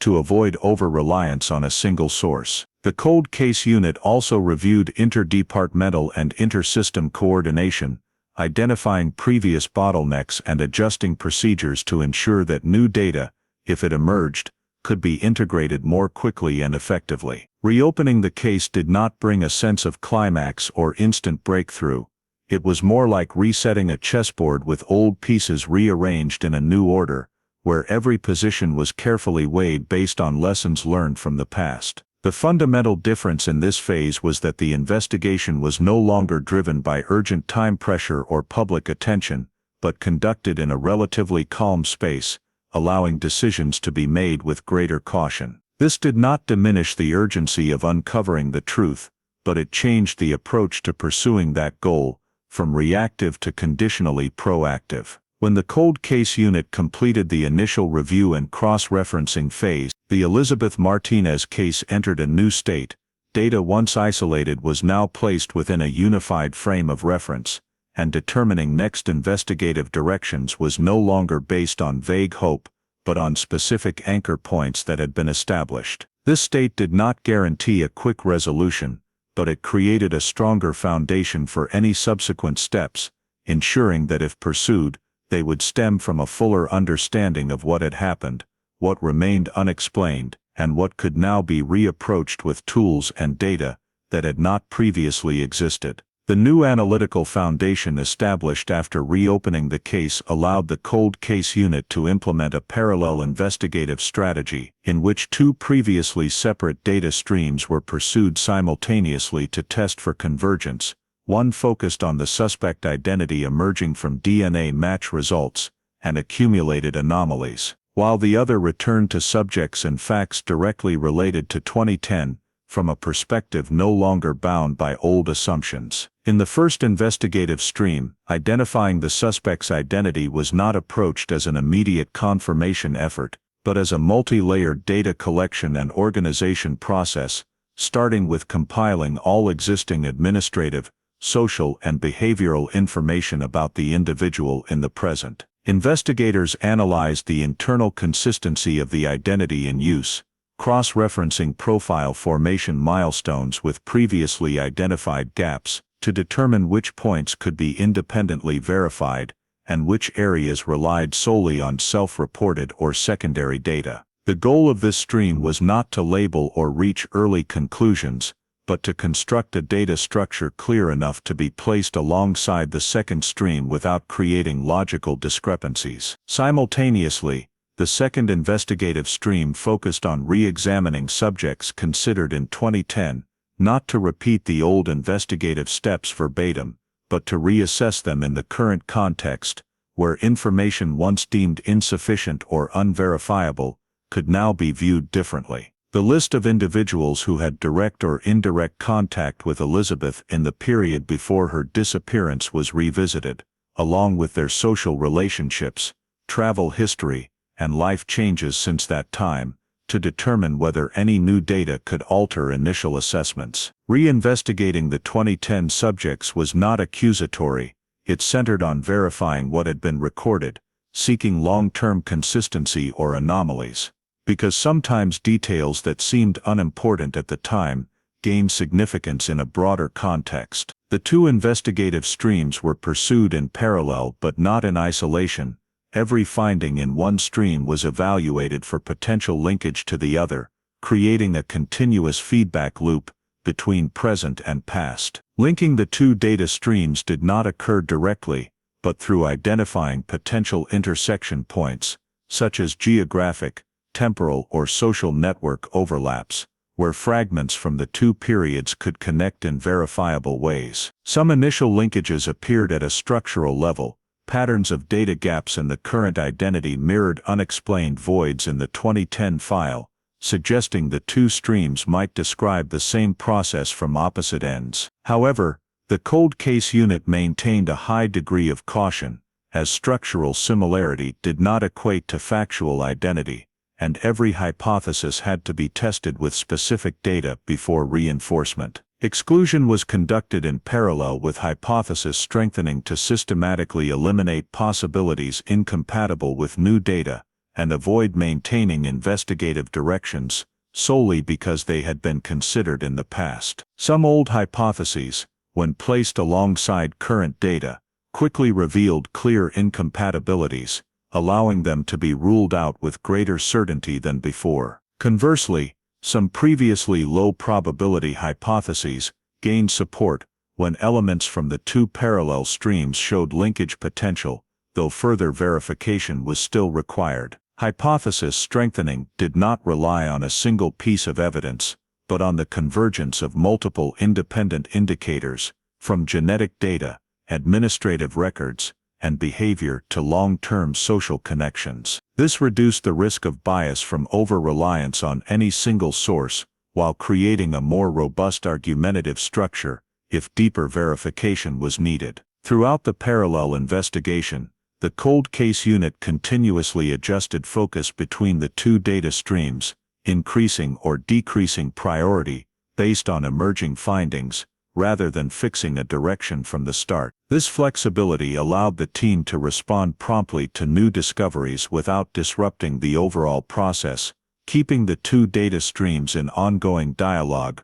rather than independent development. Gradually, the overall picture began to take clearer shape, not as a complete narrative, but as a network of testable connections, where each node was evaluated for reliability and contribution to explaining the entire process from 2010 to the present. The parallel investigation also enabled the cold case unit to identify remaining limitations. Some potential connections could not be verified with current tools, forcing the team to accept that not every question could be answered immediately. However, acknowledging these limits did not weaken the process. On the contrary, it sharpened the focus on what should be prioritized next, concentrating resources and tools on points capable of delivering real progress. As the two data streams continued to be processed in parallel, eliminating incompatible possibilities gradually narrowed the range of hypotheses,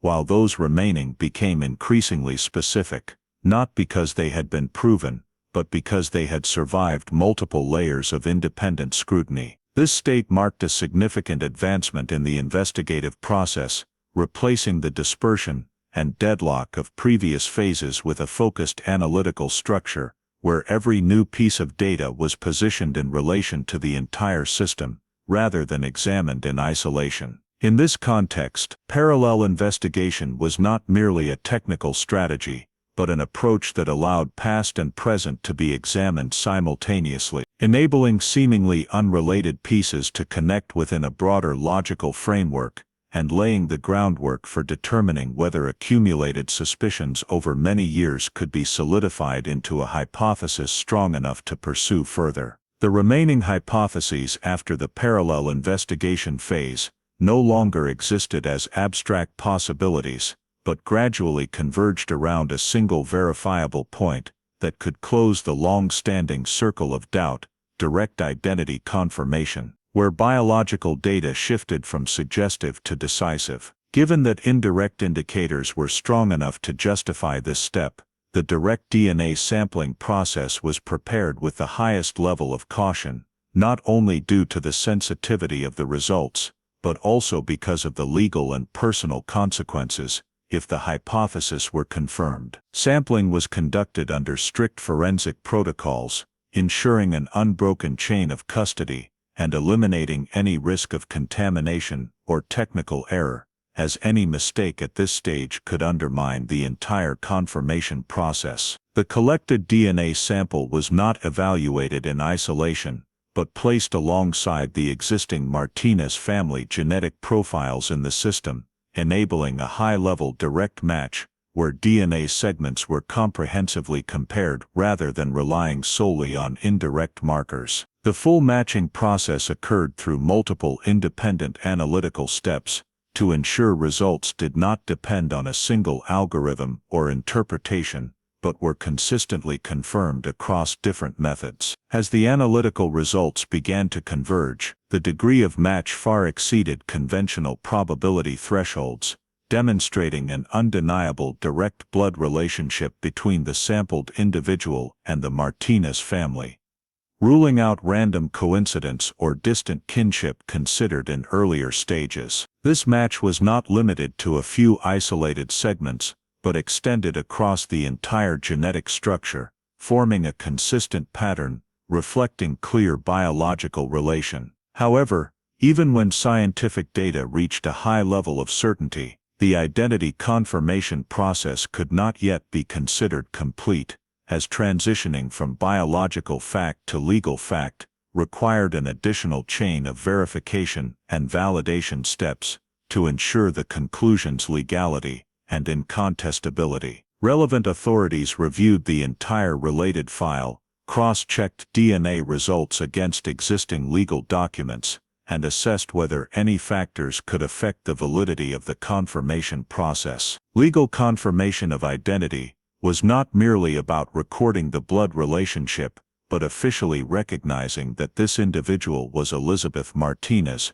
reported missing since 2010, a step with profound implications for all aspects of rights, obligations, and legal status. This process involved updating personal records, adjusting administrative data, and ensuring that the identity change was recorded uniformly across relevant systems to avoid future conflicts or legal inconsistencies. Throughout the confirmation phase, Caution was maintained at a high level, not out of doubt about the scientific results, but from awareness that an administrative or legal error could have long-term consequences for the individual involved, especially during the transition period when the old and new identities coexisted. Legal experts, investigators, and data management units collaborated closely to ensure every step fully complied with regulations, from information security to the rights of access and confirmation for involved parties. Once all legal requirements were met, Elizabeth Martinez's identity was officially confirmed, no longer existing as a hypothesis or possibility, but as a conclusion backed by both biological data and legal process. The completion of the identification process did not occur as a single moment, but as the outcome of a carefully designed sequence of actions to close off any remaining grounds for dispute, ensuring the final conclusion could withstand any future scrutiny. At the systemic level, the Elizabeth Martinez file was transferred from unconfirmed to confirmed status, with all related data linked into a seamless chain, extending from the time of disappearance to the present. This completion was not merely technical or legal in significance, but marked a turning point in how the case was perceived. The gaps that had persisted for many years were finally filled by an irreversible conclusion. The identification process closed a prolonged investigative phase in which doubt,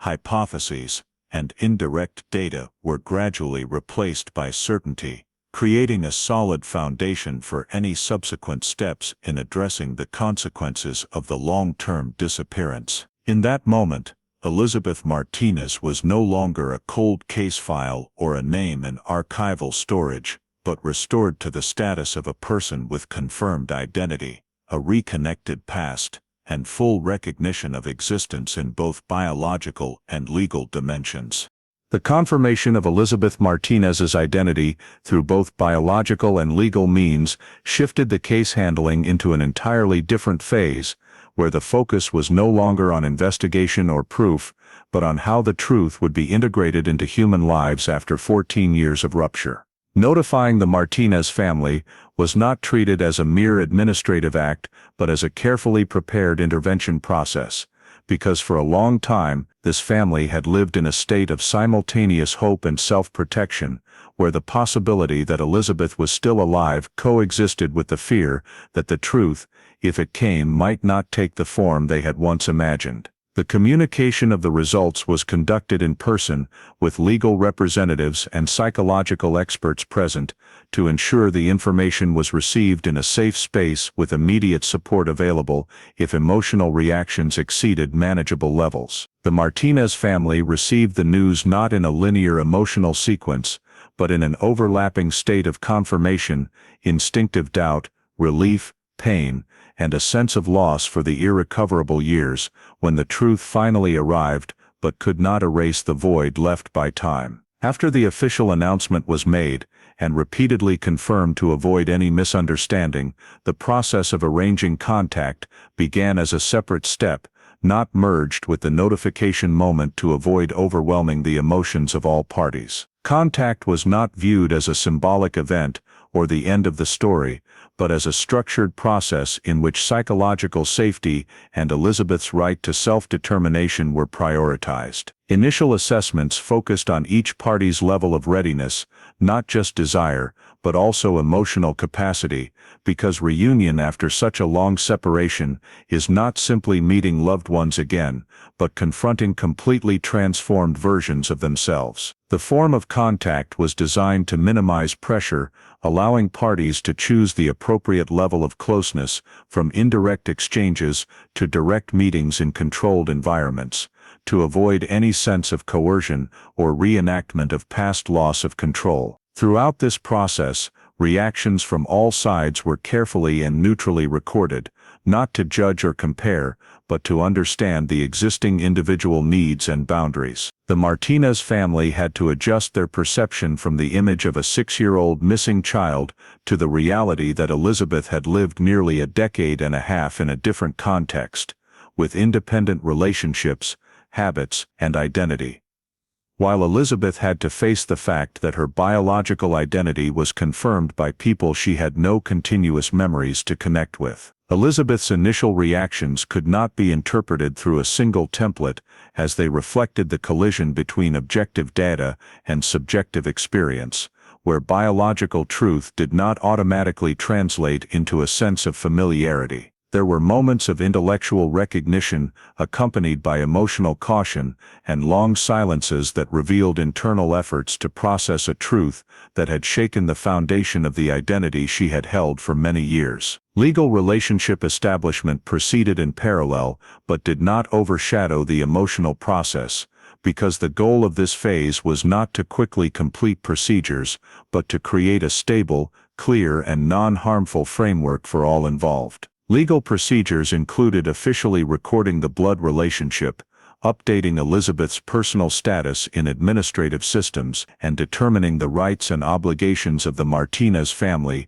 in the current context, all done with full consent and consultation to ensure no decisions were made in an unstable emotional state. Establishing the legal relationship was not seen as a return to the pre-2010 state, but as recognition of a biological bond that exists alongside the reality that social and personal relationships had developed along different trajectories. During the reunion phase, authorities maintained a supportive rather than directive role, ensuring every step respected personal boundaries and avoided turning the experience into an event driven by external expectations. Information control was strictly enforced, not only to protect privacy, but also to prevent the story from being simplified or sensationalized by the media, which could cause long-term harm to Elizabeth during her adaptation to the confirmed identity. In reality, reunion did not resemble a perfect or complete moment,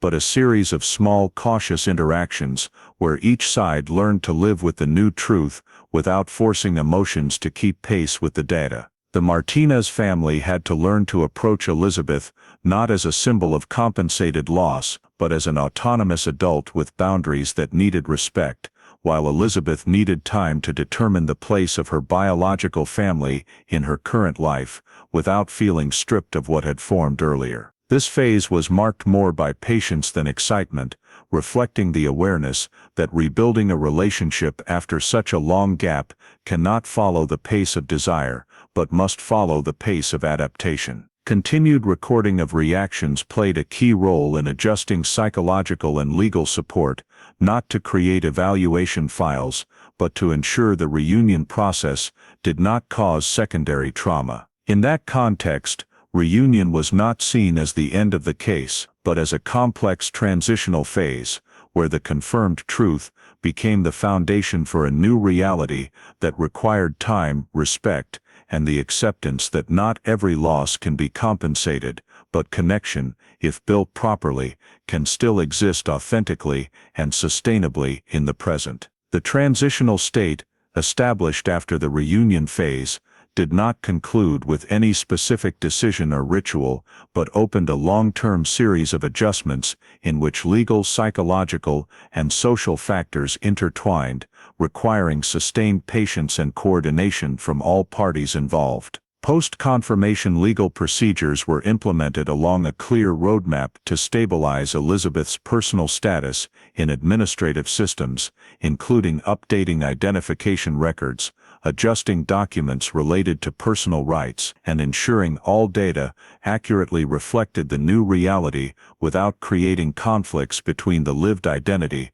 and the confirmed identity. This process was not merely technical, but also tied to humanitarian considerations, with each change evaluated for its impact on daily life, to avoid feelings of deprivation or forced return to an obsolete past model. Authorities coordinated to ensure procedures followed proper sequence, with full explanations and allowance for necessary adaptation time, because legalization cannot and should not proceed faster than an individual's capacity to accept it. In parallel, long-term psychological therapy was identified as an indispensable pillar in the post-reunion phase, not to fix or impose any correct emotion, but to create a safe space for processing accumulated trauma, identity conflicts, and emotional responses that might emerge at different stages. The therapy regimen was designed flexibly, respecting individual pace, allowing Elizabeth to explore the connection between her fragmented past and her reforming present, while supporting the Martinez family in understanding and adjusting their expectations in the new context. Therapy was not limited to the individual, but extended to joint sessions when needed, to support healthy communication, minimize misunderstandings, and build a foundation for non-traumatizing interactions. Family relationship adjustment occurred as a continuous experimental process where parties learned to define boundaries, roles, and levels of connection appropriate to the present reality rather than to the past image preserved in memory. The Martinez family had to shift from a desire to compensate to an approach that respected autonomy, accepting that the new relationship needed to be built gradually and could not replace the lost years. Elizabeth, meanwhile, had to find ways to integrate the presence of her biological family into her life without eroding the relationships and structures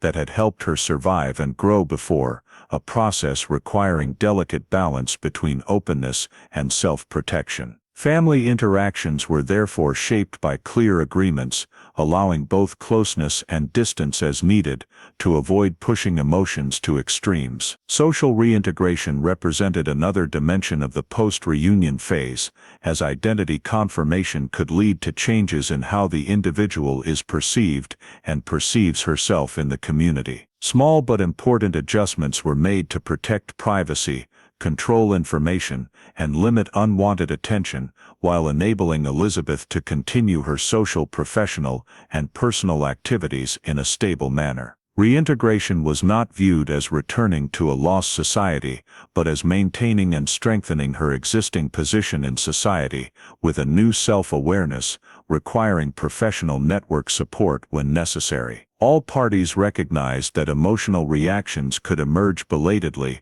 asynchronously, and sometimes contradictorily, therefore support mechanisms were kept on standby, not imposed but available when needed. The post-reunion phase also required ongoing reassessment of existing support frameworks, adjusting intensity and form based on real feedback rather than rigid timelines. This helped avoid support overload while ensuring resources were used effectively and appropriately. In the overall picture, post-reunion was not conclusive but a stabilization phase, where changes were legalized, emotions processed gradually, and relationships restructured sustainably. The success of this phase was not measured by speed or surface-level bonding, but by the ability to maintain safety, respect, and autonomy for all parties, allowing each person to move forward with the confirmed truth as part of the present, not as a burden of the past. The gradual stabilization formed in the post-reunion phase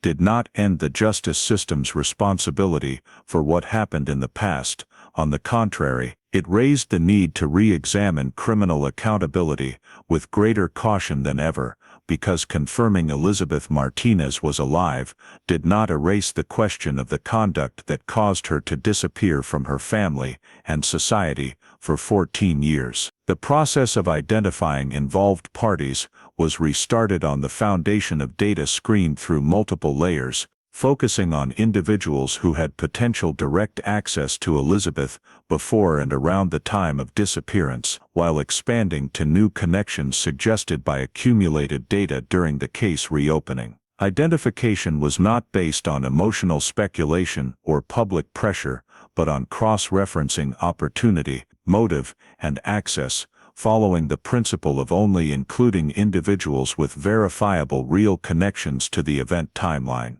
Some subjects preliminarily investigated in 2010 were recontextualized with new data, where previously insufficient details were re-evaluated under additional light, while other subjects were added based on later discovered links. Assessing prosecutability became a central step in this phase, because the goal was not only to identify who might be involved, but whether there was sufficient legal basis to proceed with criminal procedures. Prosecutors and investigators jointly reviewed the entire chain of existing evidence, classifying it by direct, indirect, and inferential levels, and assessed each group's ability to withstand the strict requirements of criminal proceedings. A major challenge lay in the fact that most critical data was formed very early, in a context of limited technical collection and preservation, causing their legal value to degrade over time, even though investigative value remained. Old statements, even when fully recorded,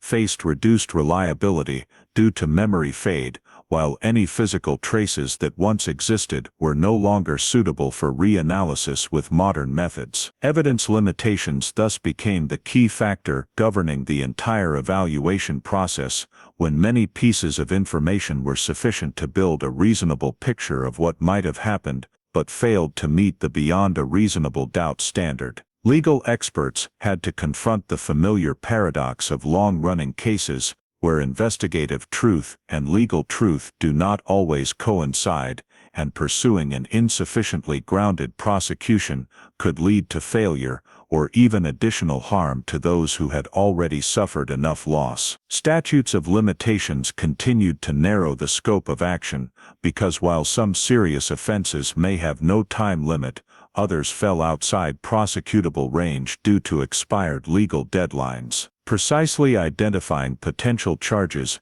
and corresponding limitation periods became a complex problem, requiring detailed analysis of each possible legal scenario based on what could be proven rather than what was believed to have occurred. During this process, investigators had to carefully weigh the need for justice against the responsibility not to create false expectations, when opening an uncertain prosecution could bring severe psychological consequences for Elizabeth and the Martinez family if the outcome was not achieved. Identifying involved parties was therefore conducted with high discretion, avoiding public disclosure of identities or speculation without solid grounds, to protect both the rights of individuals concerned and the integrity of the legal process. Prosecutability assessment was not based solely on whether a specific suspect existed, but on the ability to construct a coherent legal argument chain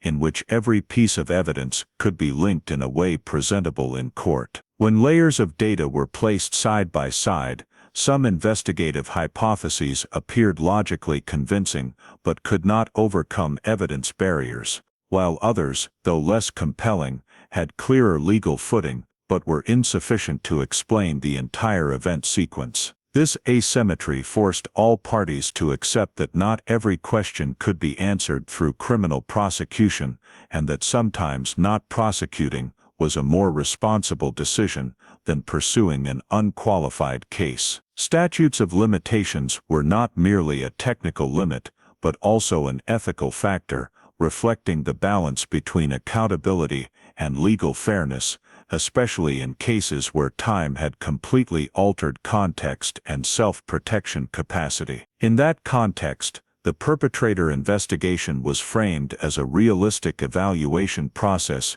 where the goal was not to reach a conclusion at all costs, but to honestly determine what could and could not be done within the current legal framework. This caution did not diminish the value of the investigation that had occurred. Rather, it demonstrated the maturity of the system when facing complex, protracted cases where justice is measured not only by verdicts but also by decisions made with full consideration and respect for all parties. The perpetrator investigation phase thus concluded in a state that was emotionally not fully satisfying but legally clear, when limitations were identified and accepted, creating an honest foundation for reviewing the entire case without illusions or unattainable expectations. The legal evaluations completed in the previous phase paved the way for the entire case to enter the final consolidation step, where all data, decisions, and limitations were placed within a unified framework to determine the most appropriate closing status for the Elizabeth Martinez file. Consolidating investigation results was not merely listing achievements, but systematizing the entire process from the 2010 disappearance through initial investigation, stalemate, transition to cold case, reopening, and biological confirmation to ensure the file fully reflected both successes and insurmountable limitations. Conclusions were presented by clearly distinguishing confirmed facts from hypotheses lacking legal basis, avoiding confusion between investigation and speculation, because the goal of this phase was to create a document that could withstand any future scrutiny. The final legal status of the case was determined based on the reality that Elizabeth Martinez's identity had been legally and indisputably confirmed, while criminal responsibility for the conduct leading to her disappearance could not be prosecuted under current law due to evidence and statute of limitations constraints. This decision did not deny what had occurred, but reflected the necessary distinction between clarifying the truth and applying criminal sanctions, two objectives that cannot always be achieved simultaneously in protracted cases. The legal file was updated to clearly reflect this status, ensuring the case was no longer listed as an unresolved missing person case, nor recorded as a successfully prosecuted case, but placed in an intermediate position, accurately reflecting the complex nature of the process. In the overall picture, the role of DNA technology was recognized as the decisive factor that changed the case's trajectory, not by resolving all questions, but by breaking the long-standing stalemate and providing a confirmation mechanism that surpassed the limits of memory, administrative records, and witness statements. The use of genealogical data and direct genetic matching was seen as evidence of the shift in how the justice system approaches cold cases, where technology does not replace humans, but opens possibilities beyond traditional methods. This role was acknowledged in a balanced manner, emphasizing both the potential and limitations of DNA, because while it can confirm identity definitively, it does not automatically provide answers to every aspect of responsibility or motive. Closing the cold case file was not understood as erasing the case from the system, but as transferring it to a completed status, with full annotations about what was resolved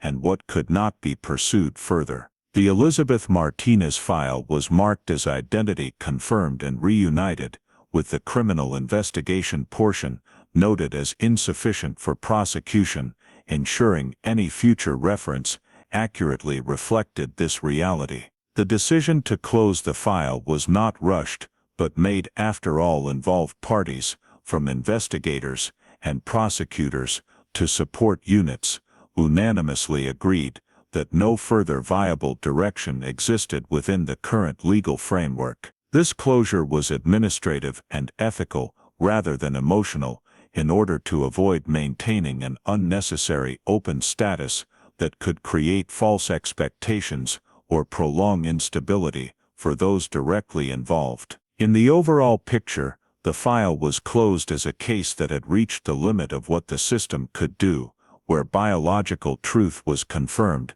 but criminal justice could not be fully enforced due to factors beyond control. This did not diminish the value of the entire process that had taken place. On the contrary, it demonstrated a mature approach to complex cases, where acknowledging limitations is considered part of professional responsibility. When closed, the cold case file does not disappear, but becomes an important reference document for similar future cases, providing lessons on the importance of data preservation, patience in long-term investigation, and the growing role of DNA technology in uncovering stories seemingly buried by time. With the file closed, the Elizabeth Martinez case was placed in an official concluded status within the system, not as a story with a perfect ending, but as evidence of the system's ability to adapt, learn, and do the best possible under imperfect conditions.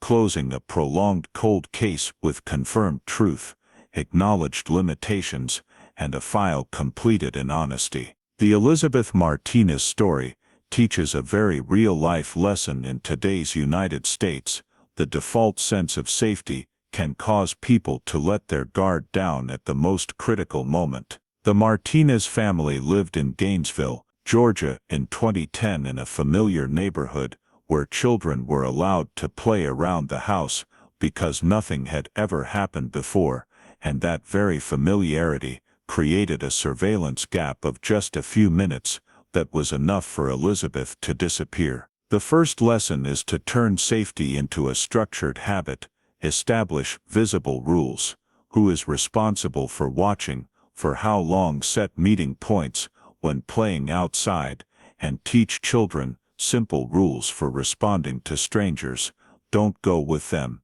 don't accept things from them, find a designated adult. The second lesson is how to handle the first hour in the story. Initial statements were vague, and witness memories easily noisy, due to panic and media influence. In real life, immediately record important information while it is fresh: who saw her last, where, what she was wearing, what was said. Organize a structured search area, and report to police early. Don't reassure yourself that she must just be lost somewhere. The third lesson is the power of data and technology. The case only broke out of stalemate when the family submitted DNA to the genealogical system, creating indirect matches, then direct confirmation. This suggests that families with cold cases should preserve records, update information, and actively participate in legal support programs. Finally, Elizabeth's reunion reminds us that being found does not mean it's over. Recovery requires long-term therapy, respect for boundaries, and prioritizing psychological safety over expectations of perfect emotions. If the story of Elizabeth Martinez makes you reflect on what can be missed in just a few minutes, and the power of never giving up hope, please subscribe to the channel to join us in telling and analyzing real cold cases. Thank you for watching until the end, and see you in the next video, where another file will be opened, with lessons that remain fully relevant for today's life.